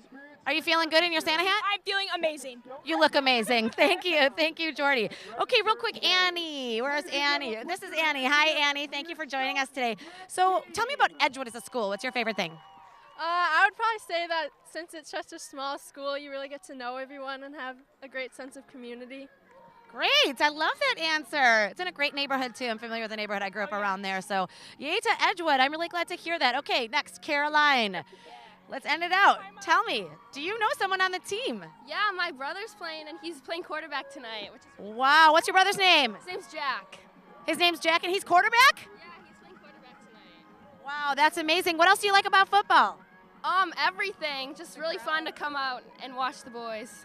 Well, you guys have some great outfits. I love your school spirit. Everybody give a big shout to Edgewood.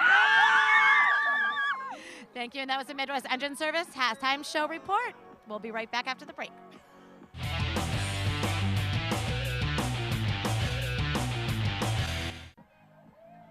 Back, you're watching the A-1 Furniture Badger South Bowl. We're at halftime here, the Midwest Engine Services halftime show. With me, I've got a super guy from Stoughton, the superintendent of the Stoughton Area School District, Tim Onsager. Thanks for joining me tonight. Thank you for having us. So what's the state of the district, Tim? We're doing some amazing things here, and our kids are awesome, as you can see tonight. All summer long, our learning doesn't just happen between September and June. It happens all year round. From our students who this summer went to Washington, D.C., to a group that was in Germany on a 2-week exchange, to our staff who put in countless number of hours in-service days and preparing for the start of the school year. It's a tremendous feeling, and the kids come Tuesday, which is a great feeling, and it's a great atmosphere tonight. So we're doing some amazing things and some great opportunities for our kids. I got to say, you sound like quite the proud papa. I am. It's a great feeling to look around and see all the great accomplishments of our students, of our staff, and everybody that supports Stoughton and Stoughton athletics and our academics and all of our students. And speaking of that support, now we're seeing tons here tonight, and school hasn't even started. Speak to community. We have just a few seconds left. Our community is tremendous in support, whether it's the over $200,000 that our community gave in local scholarships last year, to the support coming out tonight, to tailgate parties, to businesses donating equipment for our Fab Lab, to volunteers, over 500 volunteers in our schools. Our community values education and values our schools and really supports our students. A shout out to the Stoughton community. Yes. Thank you, Timon Sanger.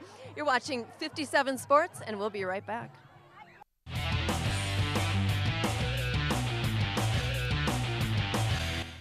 And welcome back. This is the A-1 Furniture Badger South Bowl. We're at halftime right now thanks to Midwest Engine Services.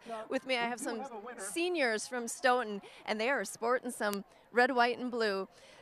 Tessa, what's your theme tonight? Our theme tonight is USA, as you can tell.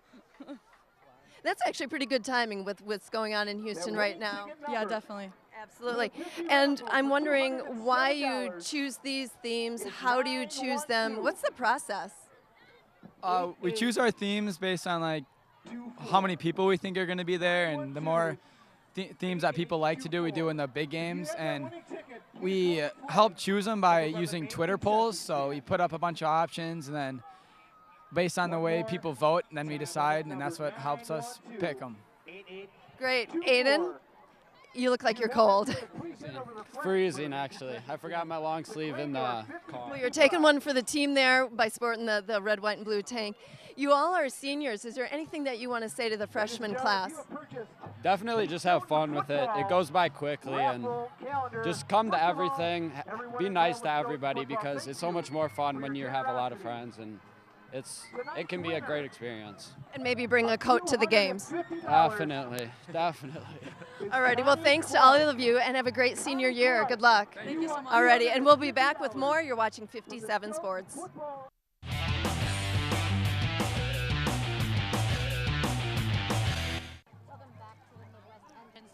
Halftime report. I am very pleased to be here. Stoughton High School. We've got Edgewood versus Stoughton here. Stoughton having a great time. A little chilly, but we're moving around, especially these ladies over here.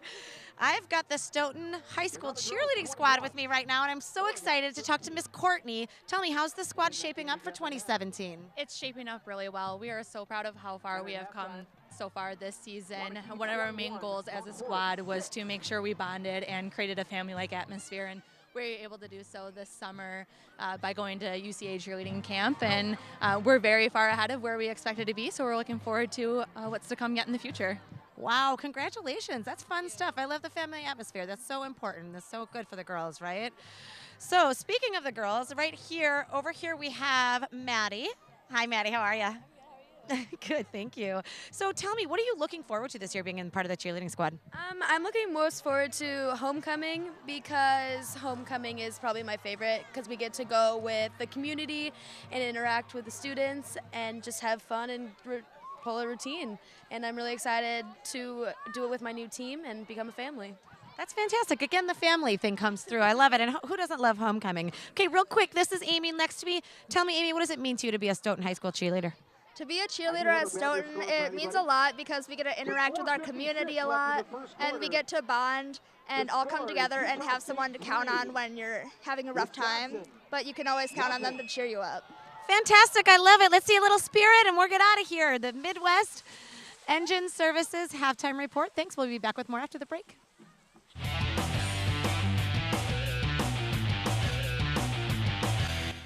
Welcome back. We're going to squeeze in one more interview for the Midwest Engine Services halftime show. Joining me is Dan Schmidt. He's the band director at Stoughton. But we are talking about science, technology, engineering, math, and we're putting an A in there for arts, aren't we? Arts, absolutely, yeah. All right, so word on the street is you're building electric guitars from scratch? From scratch, yeah. So we can start out with solid blocks of maple, and at the end of about 45, 50 hours, students can walk out with a fully functioning, awesome electric guitar of their own. And all this magic is happening in your fab lab. Who's doing this?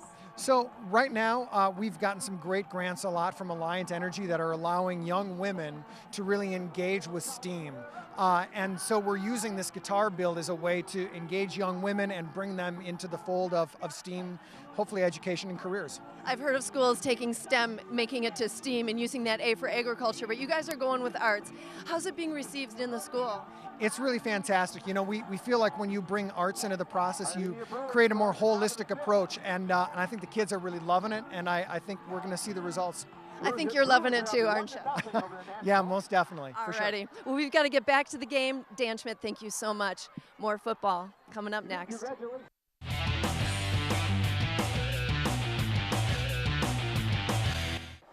What a great September evening here in Wisconsin. It is the Badger South Conference opener, the Badger South Bowl. Along with Mark Martinez, I am Rich Reynolds. 17-0 Stoughton. They did it in the second quarter, and they did it, Mark, off of Edgewood mistakes.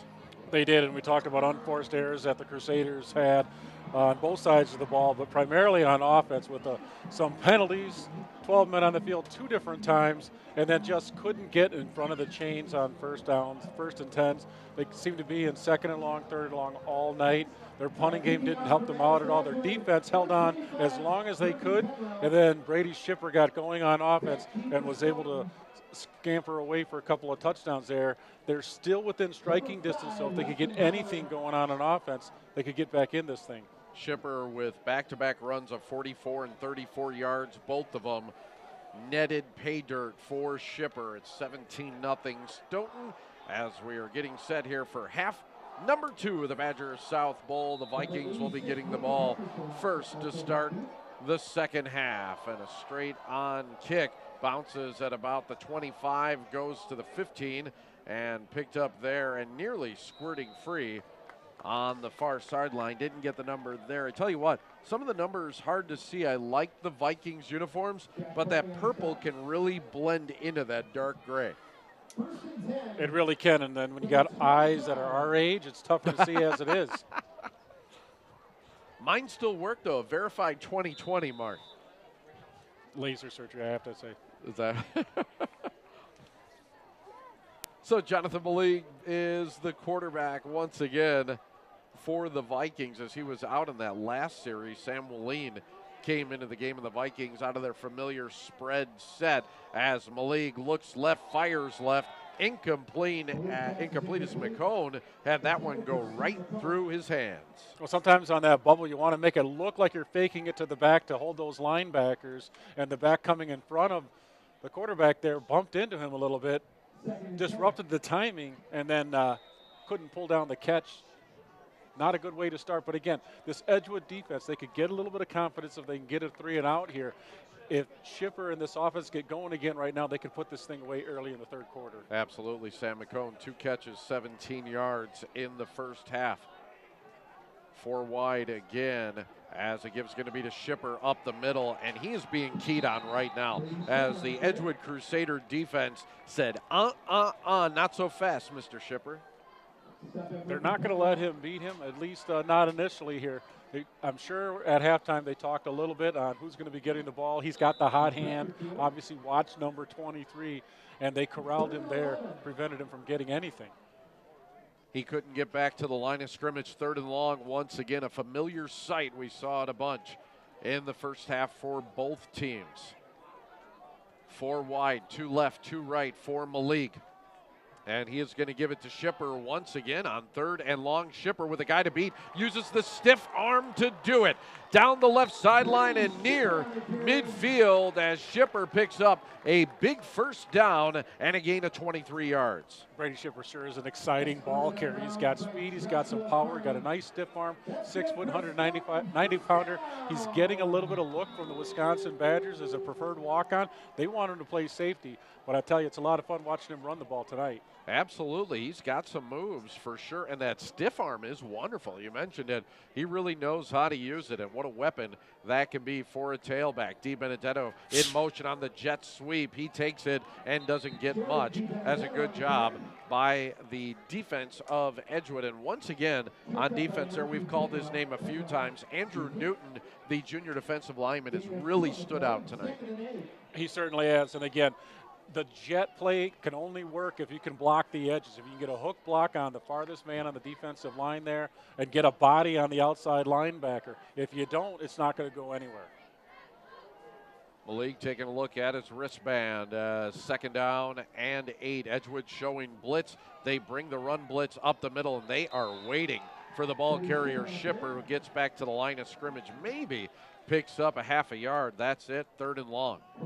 And this is that Crusader defense we saw in the first quarter that was holding this Viking offense down a little bit before Shipper got going in the second quarter. So when they got their feet underneath them and they're playing fundamentally sound, this is a pretty solid Crusader defense. Absolutely. It's 3rd down and 7.5. We'll call it 8 here at midfield for the Vikings. First drive of the second half, up 17-0 here in their home opener and the opener of conference play. Nice play by Malik as he gets it out into the flats, and the catch made by Max Fernholz, and Fernholz is going to have a Festival Foods first down on a pickup of 15. Max Fernholz is a tight end who's a all-conference kid from last year, and he was playing essentially H-back there, lined up about 2 yards in between the guard tackle slot there. Usually in that spot you're running a lead block somewhere for somebody, but he snuck out of the backfield into the flat, was wide open, and a nice ball delivered by Malik. 2 catches, 30 yards for Fernholz. 1st and 10, fresh set of downs for the Vikings. They've moved the ball up ahead to the 35-yard line.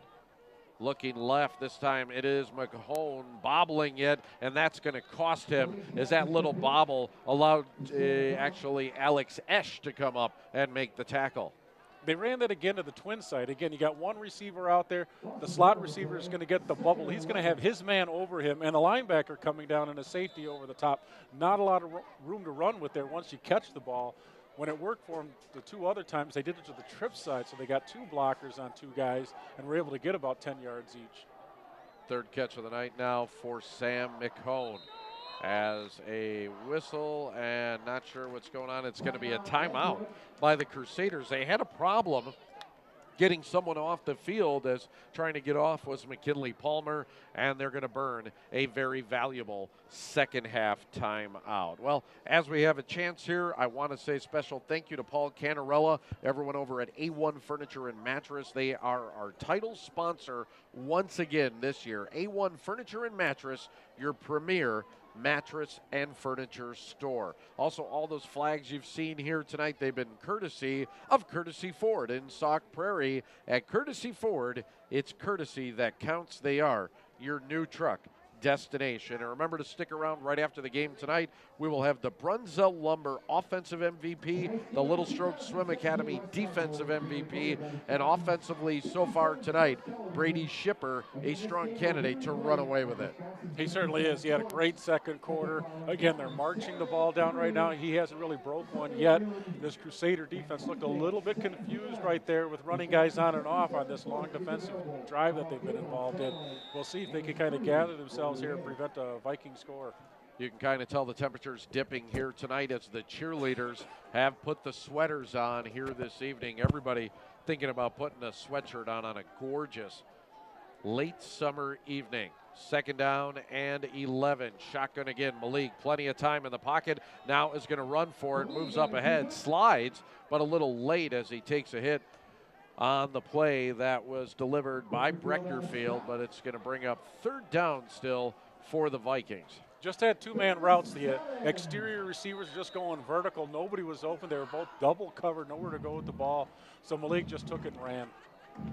Third down and 7 from the 33-yard line. Might be 4-down territory here for the Vikings. The other thing we have seen is Sam McCone has a pretty big leg. So I don't know if you're trying a 50-yarder, but he definitely can hit from a ways out. The wind that we had earlier has died off. This would have been a drive going into the wind, but that wind doesn't exist anymore. Shipper straight up the middle, slips the tackle, and into the open to the 10-5, touchdown.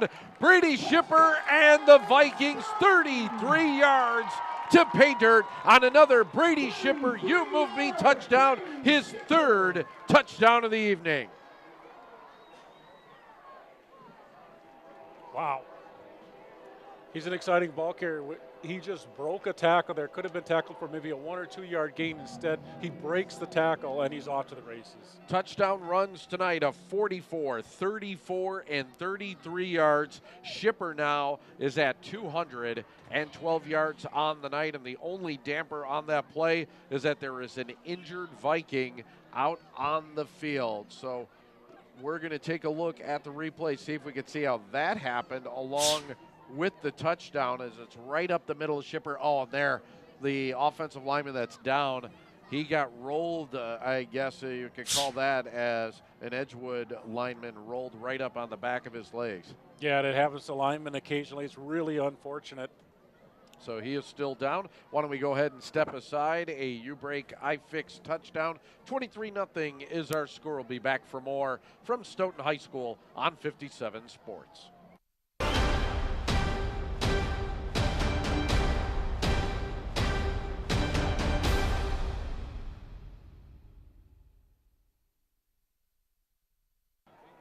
The injured Viking was Marcus Martingilio, who's helped off the field. A 5'9", 285-pound lineman. I believe he was the center on that play as a draw play goes for a touchdown, and the extra point is up and good. So the Vikings lead 24-0 after our third You Move Me touchdown of the night, and it has been all Brady Shipper. 44, 34, 33 yards on the touchdown runs, and the Vikings lead it 24-0. And Mark, I tell you what, this game, we knew that Stoughton was favored in this one. If you had to pick early on, Edgewood hung around for a while. You know, it seems like Edgewood would be okay if they could limit the turnovers, the silly penalties, and the big plays. But then again, that's a lot of things to try and limit. It is. They start to add up and they start to snowball, and then they weigh on your confidence. You can't get any momentum going either offensively or defensively, and that's exactly the type of drive that the Stoughton Viking offense wanted to have coming out of halftime. Chew up the clock, march down the field, and then punch it in, which is exactly what they did. 24-0, and now they're rolling.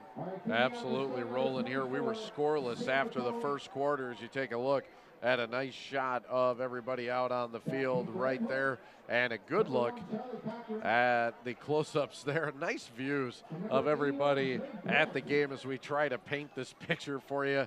That kid, by the way, guessing he's the ball kid, right? Eventual left tackle. He looks like it. Stocky down there, so he's standing at the 40-yard line. He's ready to run out and get the tee at this point. I can tell. He's got one thing on his mind. Get that tee. 24-0 right now as the ensuing kickoff off the foot of McCone drives the receiver Corcoran back all the way to about the 1-yard line. He tries the left side and is going to bring it back to about the 25-yard line. Edgewood still looking for their first points as there he goes. He's got that tee and heading back on the sidelines. Nice job there. 24-0 is our score. Okay, Edgewood looking to get on the board. Their offense has struggled all year long to get points. To me, as we take a look at their squad, they got some guys that can make some plays. It seems like at the point of attack, the linemen having a little bit trouble holding their blocks here tonight.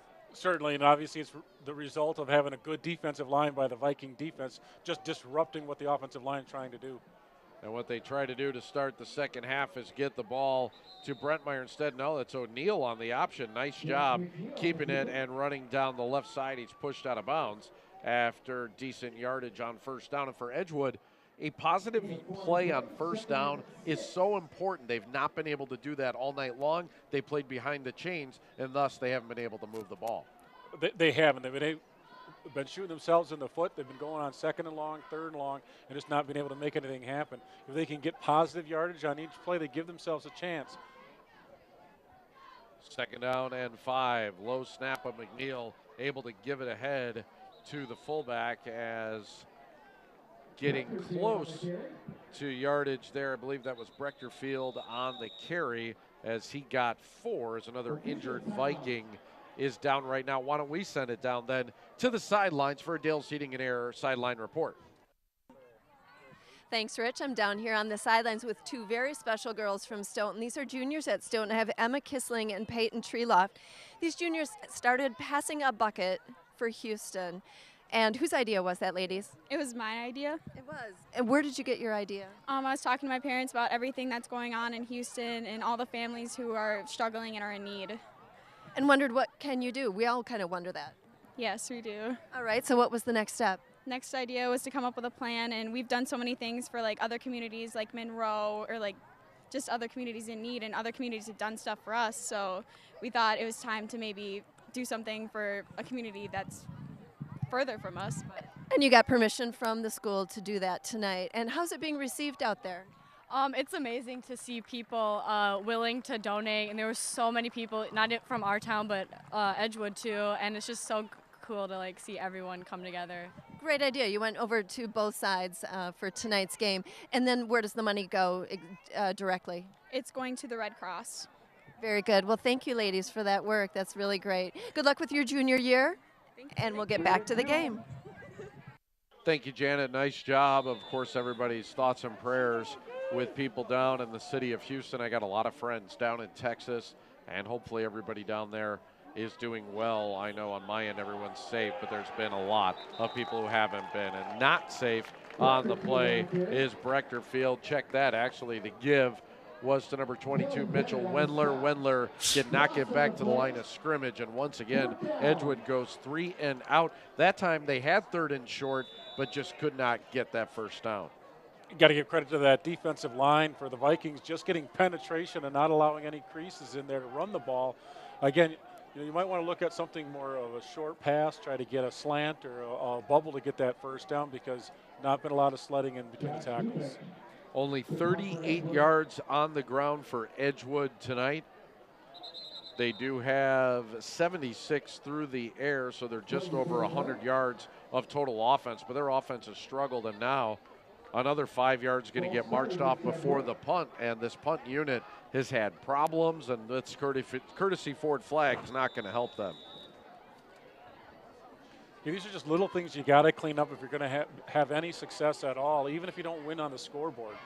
Pre-snap penalties killing the Crusaders tonight. Best punt of the night so far, though, for Dufek is Di Benedetto is going to take it at about the 37. Now he's going to bounce it away as he was at the right side trying the left side. He breaks it free, but there's a flag way back on the play. Di Benedetto takes it to the house, but we'll see what the flag is way back at the 45-yard line of Stoughton on the far side of the field where Di Benedetto originally got away, and I got a sinking feeling this one's coming all the way back. Yeah, normally when you see a penalty like that, it's going to be on the return team, probably a block in the back of some sort. It's exactly what it is, as this one's coming all the way back. Exciting play by Di Benedetto. Looked like he was bottled up on the far sideline, was able to break free and bring it all the way back to the left side. Uses his great speed and was able to make a nice cutback for the touchdown, but instead a block in the back, and they're going to march it all the way back into Viking territory. It looked like he was out of bounds for a split second. The way he kind of just stopped and paused, he was all the way on the far sideline there. And then all of a sudden he just turned, came this way, got some blocks, one of them illegal, and it was an exciting return to the house, but it's all for naught.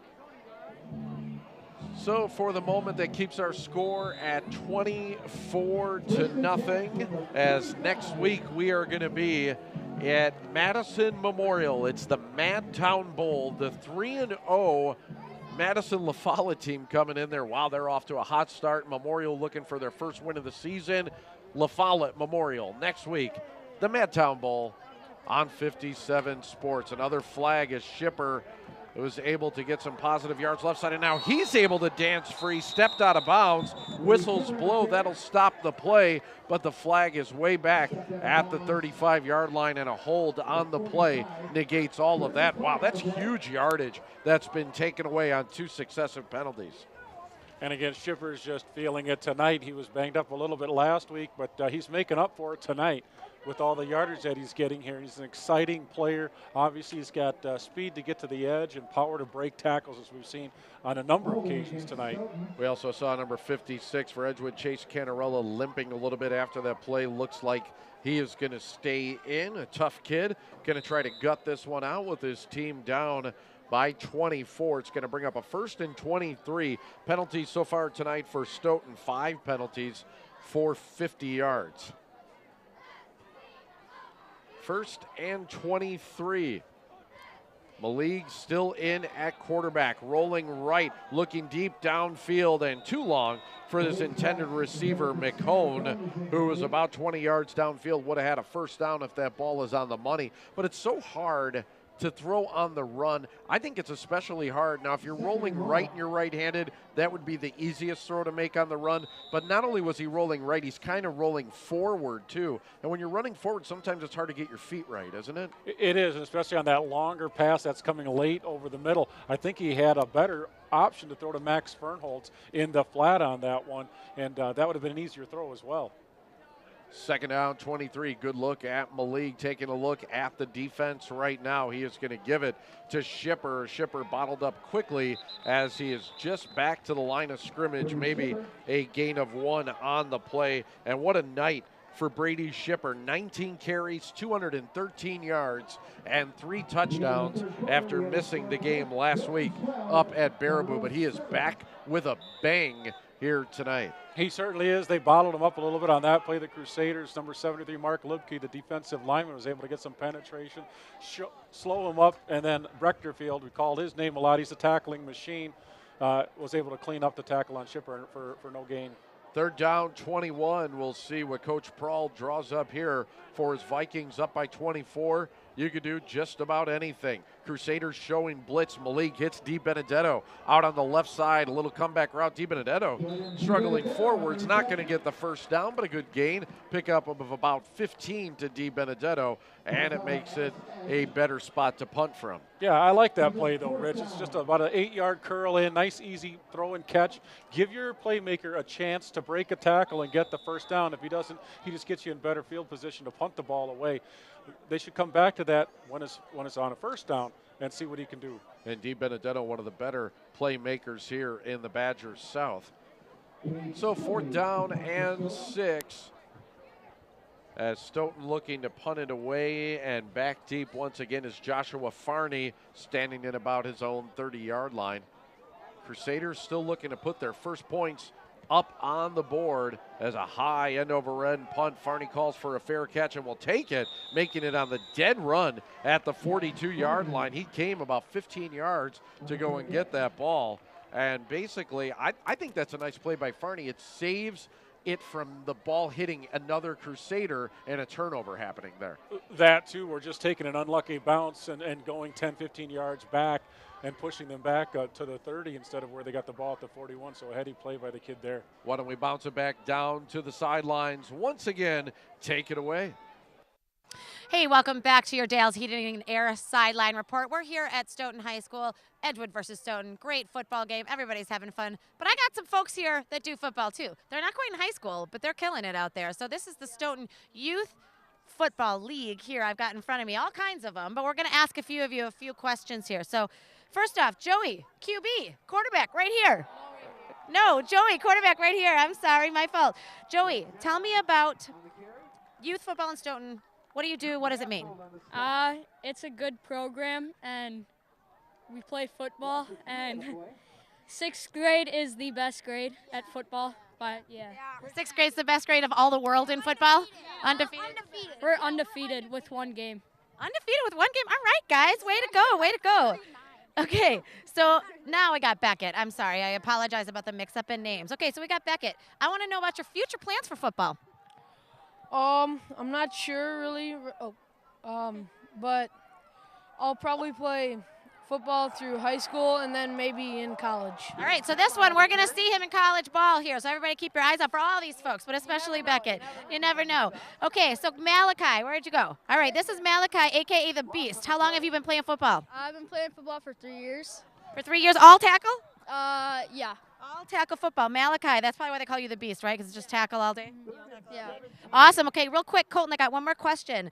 We got a Colton that works with us. We got a Colton here. This is Colton over here. What's your favorite thing about playing football, dude? I really like tackling people.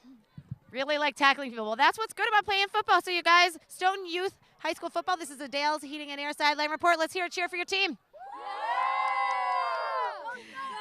Go Stoughton. Thanks, guys. We'll have more with Dale's Heating and Air after the break. And thank you very much, Emily, as a run by Joe Bestie on third and really, really long. Not going to pay off for Bestie, as, get this, Greg Zentmeyer had 2 runs when we were away, both for negative yards. His last 5 carries have all been negative yardage plays. The Stoughton Viking defensive line absolutely dominating. And they're playing a 3-4 defense, and those 3 interior linemen are getting a lot of penetration. They're taking up blocks, which allows for those outside linebackers to make a lot of tackles. So a nice punt this time by Dufek, and taken at about the 25-yard line. Big return once again, streaking down the left sideline and heading for pay dirt, and a Viking touchdown. A U Move Me touchdown by Nathan Hutcherson, the sophomore, 5'7" and 140 pounds of him, and he just followed his blocking to a U Move Me score. Exactly right, Rich. He followed some great blocking there, got a wall on this sideline there, and the little guy, you said it, 5'7", 140-pound sophomore, got to the sideline, kicked it into high gear, scored a touchdown. It's got to be exciting for a sophomore to do that in a varsity football game. Absolutely. Big plays all night long for the Stoughton Vikings. They have happened offensively and defensively, getting turnovers. Now it happens on special teams for this upstart Viking program.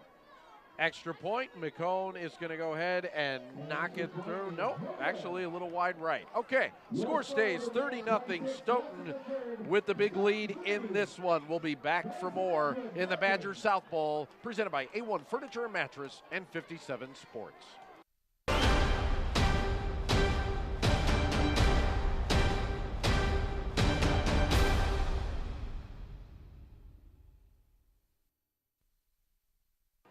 Big punt return for a touchdown from Nathan Hutcherson. Got a feeling that's going to be one of the Jacobson brothers' plays of the game. Better than grocery store brats. Jacobson brothers, they'll see you at the counter. 30-0 is our new score. The Vikings pulling away in this one, and they've started to dominate both sides of the line here tonight. This is about what we expected, to be honest with you. You know, 2 programs going in opposite directions. Edgewood's really rebuilding, trying to build their program back up from the ground up, and Stoughton is really rolling. They're battling for the big Badger South Conference Championship, and they're making a name for themselves in this first conference game. Janet's hands are freezing, by the way, but feels kind of good on my neck right now. 30-0 is our score as a kickoff. Going to go at about the 24-yard line where Edgewood will start, as they need to get something rolling here. You know, they haven't scored a point in the first half yet this year, only 7 points in the third quarter total on the season, and it really has been a struggle for them to find pay dirt. And really what it is, more than anything else, is a team that's not being very consistent so far. They'll hit some big plays and then go backwards on some silly plays. You're certainly right. They're shooting themselves in the foot. And when you're rebuilding and trying guys at new positions, you can't have that. You don't get any consistency on either side of the ball. Our first look now at Marcus Thalen in at quarterback, the sophomore, probably the quarterback of the future. He'll give it off to Zentmeyer. Zentmeyer is going to get maybe back to the line of scrimmage, and that is about it. What it means for Greg Zentmeyer, he's now at 8 carries for just 1 yard on the night. It has been tough sledding on the ground. Looks like we got an injured player down again. A couple of Stoughton Vikings have gone down so far in the second half. That's got to be a little concerning for Dan Prohl and his staff. When you're up 30-0, the last thing you want is somebody to get hurt.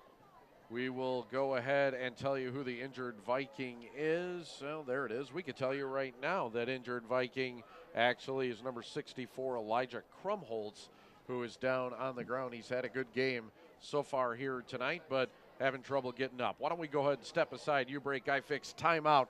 30-0 Stoughton here on 57 Sports.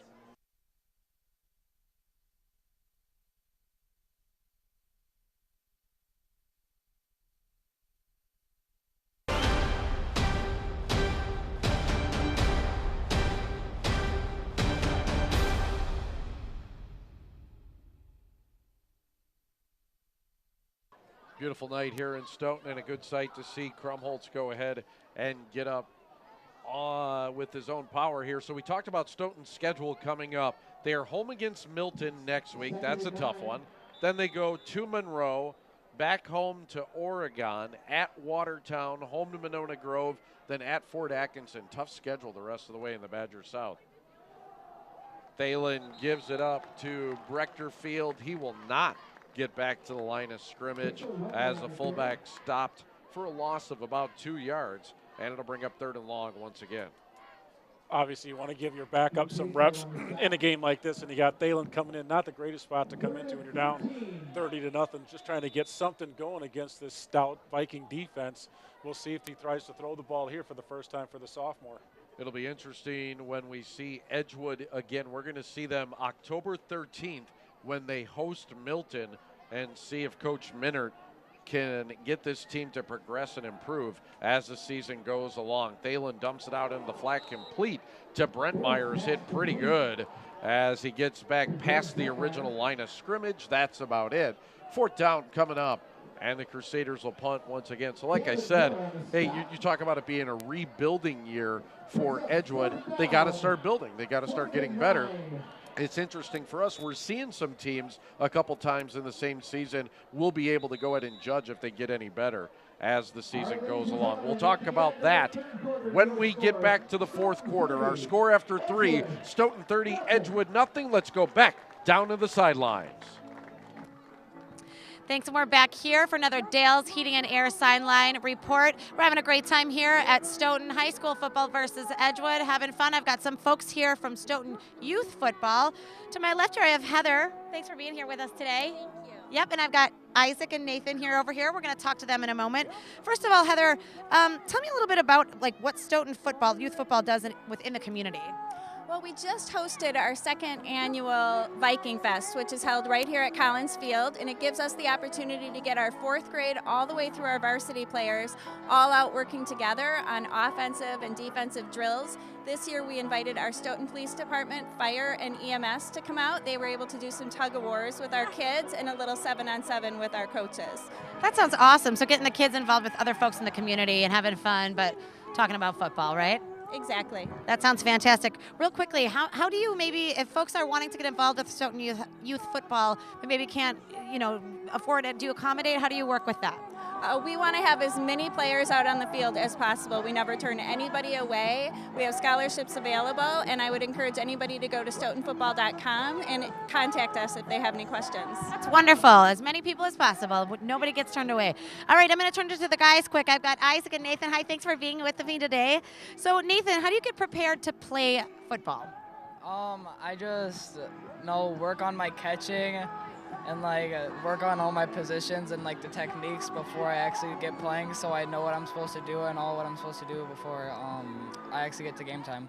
Fabulous. That's good prep. What about you? What do you get to do to get prepared? I usually listen to music, get in the mood, get the vibe going. I work on my throwing, snapping, scrambling, running, just getting warmed up, getting the body loosened up, so it's all ready for game time. Perfect. Sounds like a good plan. You guys, thank you so much for being with us here. This is Stoughton Youth High School football, the 8th graders. Heather, thanks so much for answering those questions for us for another Dale's Heating and Air Sideline Report, and we'll be right back after the break at Stoughton High School. Start of the 4th quarter right now. Rich Reynolds alongside former Badger quarterback and Madison Abundant Life head coach Mark Martinez. It is 30-0 as we start the 4th quarter, as we are seeing Sam Walleen is back into the game now at quarterback for the Vikings, as he will go ahead and give off up the middle, nothing doing that time. As is that still Shipper that's in? I'm having problems reading the number, didn't get that. Anyways, it's going to bring up third down, and we'll call it 6. It's certainly hard to see those numbers out there. I think it was Shipper, but at least they had their backup quarterback in, giving him some reps in a critical situation here down in their own end zone. See, they're not going to throw the ball too much here, I'm sure, but this is still great experience for the young kid. Willeen is the quarterback, relieving Malig, and he has 4 wide receivers on third down and 6. At least it's a manageable down and distance here. He is going to give it to Shipper, and Shipper, it looked like he was all bottled up, but instead gets away and is near first down yardage as he was able to reverse direction and go left, and almost another Festival Foods first down. He might have it. Nope, fourth down. Well, we've been saying it all night, Rich. He's an exciting player. You can see why the Badgers have interest in him. It says a lot about a program when you have players make it to the big university in the state, which is the Wisconsin Badgers. And the Stoughton Viking program has 2 kids playing on the Badgers right now, P.J. Rosowski and Adam Krumholtz, and they might have another one in Brady Shipper. So 4th and 1, and the Vikings up by 30 and deep in Edgewood territory. They will go for it. They'll give it to Shipper off the left side, first down and more, as he rumbles ahead inside the 10-yard line to about the 8. A pickup of 10. Shipper now at 228 yards on the night.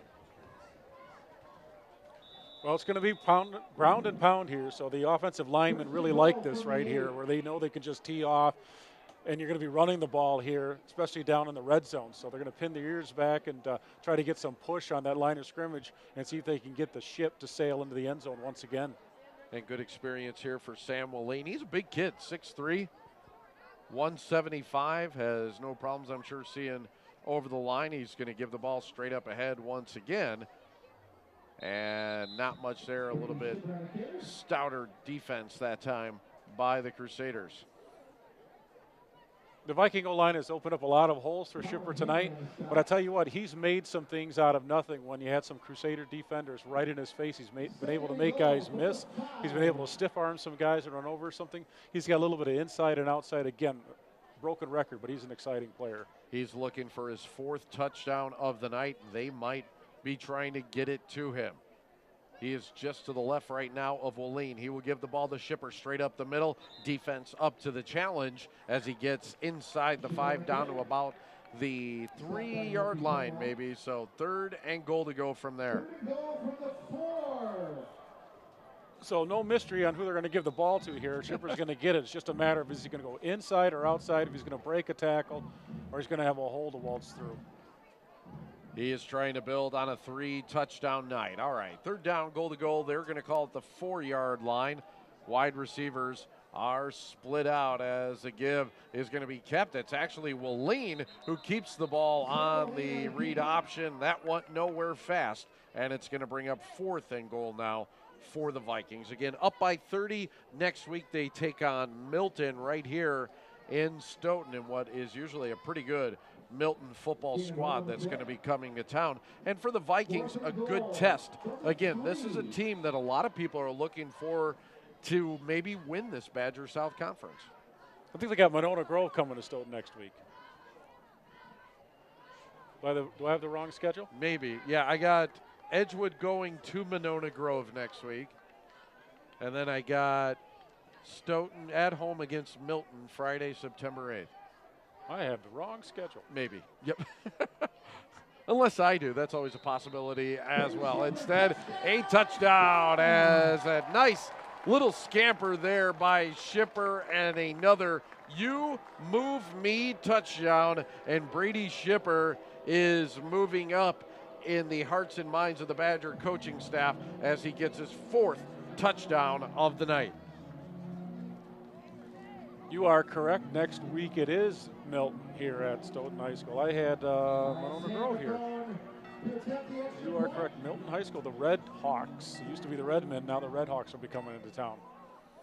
Yeah, schools don't do any of that anymore. And so The Red Hawks will be flying into town next week against the Vikings. Should be a good game as McCone's kick this time is good. 37-0 Stoughton. Let's send it back down to the sidelines and Janet Crescent down there. Thanks, Rich. Yep, we're back down here with some more Dale's Heating and Air sideline reports. Right now I have the Stoughton High School dance team. I have heard that you guys are hot, hot, hot. Of course, that came from your mom, who might be a little biased. So with me I have Josie, Allie, and the coach, Sarah. Sarah, how's the team shaping up for this school year? We're really lucky. We have a lot of upperclassmen this year, and they've carried it pretty strong the last 4 years, and a lot of really strong athletes as well. So I think we're on the road to something special. That's nice, because not only does that make a strong team, but you're mentoring those younger girls to just carry it forward to the next. Now, these two girls have been on this dance team all 4 years. They're both seniors. Josie, what got you started and what kept you going? Why did you choose to do it? Well, my freshman year I made so many friends, and every year since I've just made more and more, and so we've just become this big family. And I think going forward, it's just the girls that kept me going. Excellent. Allie, 4 years of dance team, there's got to be a memorable moment for you. Yeah, I think my most memorable moment was the last time we made it to state. It was just really gratifying to see all the hard work that we put in that season just all come to fruition. Alrighty, well, good luck as you finish your senior year, and good luck to you and your team. Thanks, guys. Rich, how does... You're watching 57 Sports. Did I get it right? Janet trying to do my point. I absolutely love the PowerPoint effort from Miss Crescent. I appreciate it as well. 37-0 is our score as the Edgewood Crusaders going to look to put some points on the board and hopefully get some positive momentum. Next week it doesn't get any easier for the Crusaders. They are going to be at Monona Grove and facing the high-flying Silver Eagles and Alec Ogden at quarterback. Well, we got a clock running situation here. Whenever a team in high school football in the state of Wisconsin goes up by 35 points in the second half, the clock will continue to run other than penalties and change of possessions and scoring plays. And we'll see if Edgewood, though, at least can throw something up there. Marcus Thalen back in at quarterback. And so far on the season, Thalen has played fairly well. The only thing that has bothered him as this play going nowhere once again, Thalen has been biting the turnover bug. In fact, he has had 5 interceptions in the first 2 weeks. All right, let's go back down for another Dale's Heating and Air sideline report. Hi, and welcome back to another Dale's Heating and Air sideline report. We are having a great time here at Stoughton High School, watching some high school football tonight. To my right here, I'm very excited to have Sophia and Olivia next to me. They are the managers of the football team. So let's get started with some questions. How are you guys doing tonight, by the way? Good. You do hard work out there, you know. Yeah, you should be proud of yourselves, right? So tell me, how did you become a high school football manager? The coach was my 7th grade math teacher, and he always wanted me to do it because I'm a hard worker. That's a great answer. He saw something in you. He said, you should go do that. You could be helpful. So do you have to, like, boss everybody around? Yeah, it's fun. I bet. So real quick, let me ask you, what's your favorite thing about being a manager? When we win the games, it's fun to see how excited they are about, like, winning, and just to see all the excitement and joy with them, and then how excited they are for the next games. That's cool because you're like part of the team, so you get in on that excitement more so than maybe just being a fan, right? You get to actually be up in the sidelines. I saw you guys working hard over there. So what's coming up just in town or it's high school that you're excited about? What events are coming up? The homecoming game coming up. It's going to be really fun. Homecoming game's coming up. And then real quick, what kind of sports do you play, hon? I cheer for girls and boys varsity basketball, and then I play track. I run track. Run track. Fabulous. Sophia and Olivia, high school football managers here at Stoughton. Thank you so much. And here's another Dale's Heating and Air sideline report. Back to you, Rich. Thank you, Emily. Always like getting a little bit of the local flavor. It's one of the cool things that we get to do when we do these high school football games, get involved with the community and see everybody out here. Always nice to see as Thalen misfired on 3rd down. 4th down once again, Edgewood kicking the ball away once again as this punt's going to land right around midfield as it looked like on the sideline here for the Vikings that Adam Hobson, a sophomore quarterback, might be going into the game. So he is getting final instructions here from Coach Paul, as indeed we're going to get a look at the sophomore, number 17, Adam Hobson, 6'2", 180, and the third quarterback of the night for the Vikings, as it doesn't matter who's been in at quarterback tonight, as long as they can hand off to Brady Shipper, it's been a pretty good thing. Well, both teams are subbing liberally now that the game is where it's at, and I'm not sure who the running back is here, but it looks like we got the 2s and 3s against the 2s and 3s on each side, giving some of these kids a chance to play under the Friday night lights. And you definitely need to get them into the game. You never know when they're going to be called on. One of the things about it, they're always just a play or two away from having to play in, real high leverage moments. So it's good to get the young kids out there right now as you take a look at Hobson, who is going to go ahead and carry the ball himself as a read option. He takes it off the left side, and Hobson breaks free, broke a couple tackles, goes down the left sideline. A nice run for the sophomore signal callers. He brings it to the 33-yard line, a pickup of 27 yards. There's a welcome to the Friday night lights there by the quarterback. Nice looking run by Hobson there. Again, he's a sophomore, 6'2", 180-pounder. He got around the edge to the sideline and just tiptoed down there until enough Crusaders were able to gather him down. Absolutely, as Hobson staying in at quarterback. We're also taking a look. Zach Finholt, a sophomore wide receiver, coming in. So lots of sophomores right now getting out there on the field, and hopefully you're all taking a look at all of them. Quinn Arnott, the tailback right now, also a sophomore into the game for the Vikings on a beautiful night here in South Central Wisconsin. Arnott's going to take it up the middle and pick his way for a couple of yards. What was Shipper's final rushing numbers? By the way, pretty good night tonight for Brady Shipper. Get this, 25 carries, 237 yards, and 4 touchdowns. That's a pretty good night of work. Of course, all that's unofficial, give or take a yard or two, but I think those touchdowns are right on the money.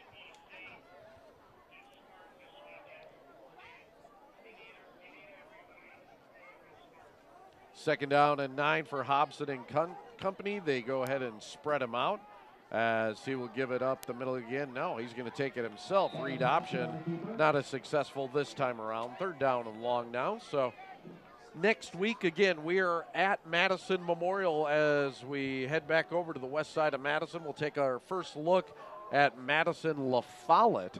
So that should be interesting to see as we go back into the Big 8 Conference. La Follette, by the way, off to a very good 3-0 start. Spartans, by the way, have been struggling. They are 0-3 after losing on a Thursday night. This week, the Big 8 played all their games last night under the Thursday night lights. 3rd and 9, we'll see if they'll let Hobson throw the ball. High snap, instead he's going to try and take it off the left side, a busted play, as he does a good job just to hold on to it. Keep the clock going, and we are just about 1 minute left here in the Badger South Bowl. Remember to stick around. The post-game show is coming up. Lots of ground to cover on the post-game show. We'll have the Jacobson brothers plays of the game. We'll also have the Brunzell Lumber offensive MVP, Little Stroke Swim Academy defensive MVP as well. And also, we didn't get a chance to do it, but thank you to Benucci's here in Stoughton for providing our fabulous food this evening. So we were well fed here at 57 Sports. Hard to pick a defensive stalwart for this Viking defense. Their whole defense played really well. There wasn't one guy that was a stud out there. There were just a lot of good defensive plays. I almost wish we can give it to their defensive line. They really set the tempo tonight, and rushing yards were scarce this evening for the Crusaders. On 4th down, Hobson misfires, but with our running clock, let's see, that might tick away the final seconds here of the game. So change of possession won't stop it. Nothing will stop it now as the final seconds tick off and our final score. The Stoughton Vikings 37, the Madison Edgewood Crusaders nothing here at Stoughton tonight, and a very dominant performance from a team that's expected to do very well here in the Badger South Conference. And Mark, I think it started tonight offensively with one Brady Shipper. It certainly did. Like we said, first quarter he was just kind of getting his feet wet again. He missed last week's game, so it took him a little bit to get going. But in that second quarter, he exploded onto the scene, scored a couple of touchdowns, and really got that Viking offense on track. Well, we'll come back. We have got a ton of ground to cover here in the postgame show. In fact, why don't we keep it here and send it on down to Emily, who's waiting to get this postgame show started here from Stoughton High School. Take it away, Emily. Hey, and welcome back to Channel 57 Sports. We are having a great time here at Stoughton High School for High School Football Bowl Series. We are going to be presenting, don't go anywhere, because we're going to be presenting this beautiful trophy here to the winning team, as well as the defensive MVP player, Little Strokes defensive MVP player of the game, and the Brunza Lumber offensive MVP player of the game. We're going to be presenting these to the teams, to the coaches, to the players. It's going to be a big party, so stick around. Don't miss this, and we'll be back with more high school football after the break.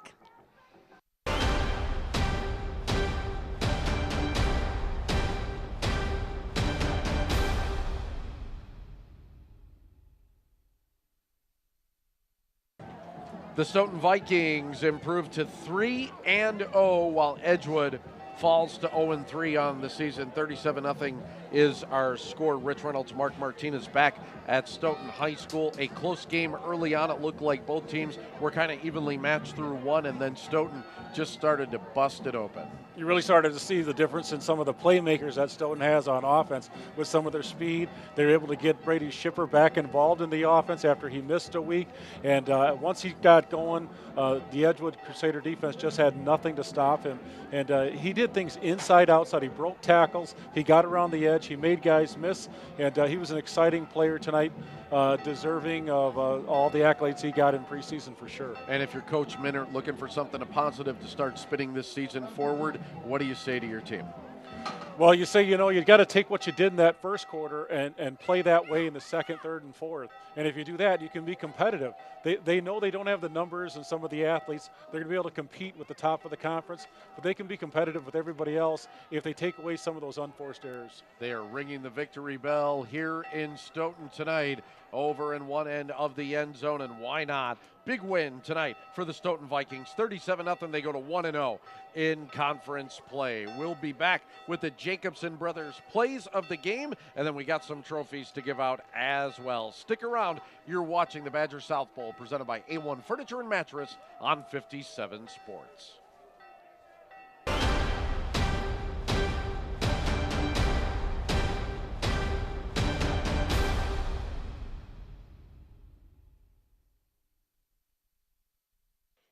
We talked about it all night long that the Stoughton Vikings are a big play team, and they were able to get some big plays tonight. We're going to go ahead and check those out in the Jacobson Brothers plays of the game, as early on it was a big hitter to Wendler, 56 yards on the pass completion. Edgewood was in this game, no score at the time, but they never got it going after that.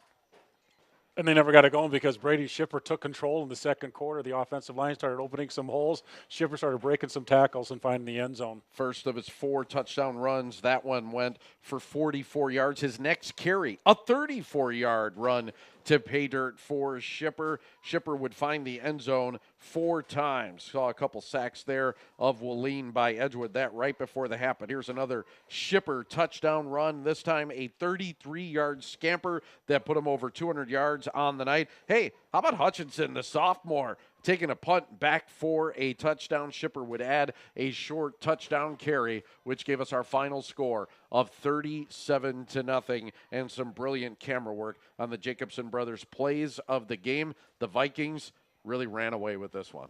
They certainly did. We kind of knew this was going to happen, but we thought Edgewood could hang tough, and they did initially in that first quarter. But then just the athleticism, the team speed, and you can see a team on the rise in the Stoughton Vikings. On offense, they did a lot of good things. Their defense was stout the whole game, pitched a shutout. And again, we said they were going to be battling for the Badger South crown, and the team that we saw tonight definitely is going to battle some of the other teams in the Badger South. You talk the Monona Groves, the Monroes, the Miltons of the world, even the new team Watertown. But the Vikings look to be one of the favorites right now. Well, if you're going to do a cookout, and tonight would have been a great night for it, check out Jacobson Brothers. Their brats are better than grocery store brats. Jacobson Brothers, see you at the counter, and those have been the Jacobson Brothers plays of the game. Stick around. Hardware to give out our trophy presentations coming up next here from Stoughton on the Badger South Bowl and 57 Sports.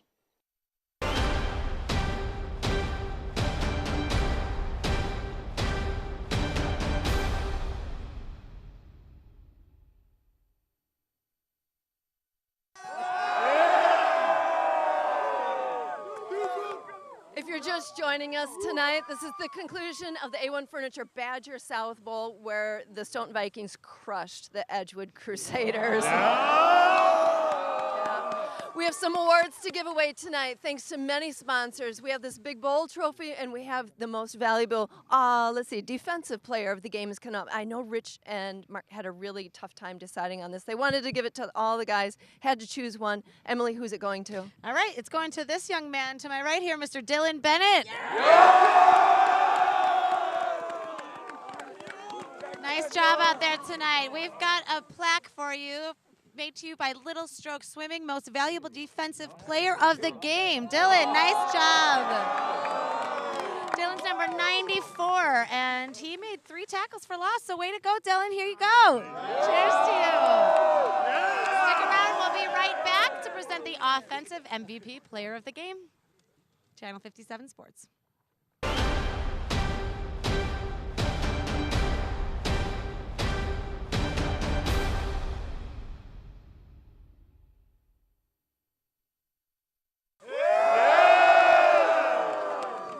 Welcome back to the conclusion of the A-1 Furniture Badger South Bowl. The Stoughton Vikings really took control, and they crushed the Edgewood Crusaders. Yeah. Actually, it was a shutout.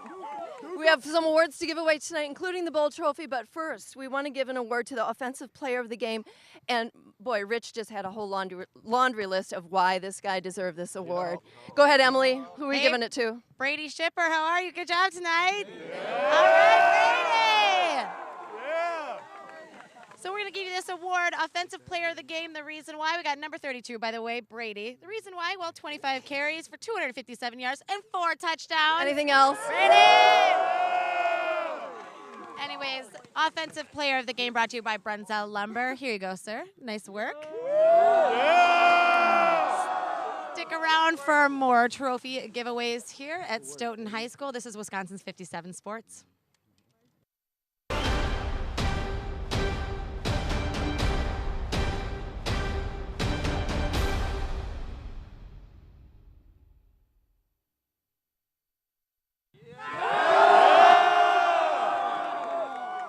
It's a cool night here in Stoughton, but the Stoughton Vikings were hot. They shut out the Edgewood Crusaders. They were 37-0. We have this A-1 Furniture Bowl trophy to give away tonight. Thank you, A-1 Furniture and 57 Sports, for making this possible. I'm going to present it to the coach, Coach Prahl. Congratulations, heck of a game tonight. And here you go. You're going to help me with this because it's kind of heavy. All right, there you go. Going to pass this over to Rich and Mark. They're going to talk to the coach here for a few minutes. Rich, where are you, man? Right here. There you go. You take over, bud. The trophy high overhead here, and what a night tonight for you, Coach Prahl. I tell you what, it was a complete effort, offensively, defensively, special teams. You guys made plays all over the field tonight. Yes, it was. It was good to see all 3 phases working. Still got some stuff to clean up here, though, but it's a great start to the conference title we're working for. All right. Coach, it was 0-0 after the first quarter. What did you guys do in that second quarter for that offensive explosion to get Brady going? Just stayed the course and, just give 23 the ball and he'll make people miss. Coach, we knew coming into this game, too, that offensively you guys were explosive, but defensively it seemed like the defensive line especially set the tone for this game, didn't they? Well, no doubt. If you check that preseason review, the strength of this Stoughton football team is our defense. As they go, we go, and we love to see a goose egg on our scoreboard. Well, we talked offense, we talked defense, and you had a special team score there. You had a sophomore back returning that punt. Talk a little bit about him and the blocking he had. That's a little Hutch there, man. He's a great player. He's going to be good for us in the future. And you hear these guys, they love it. So.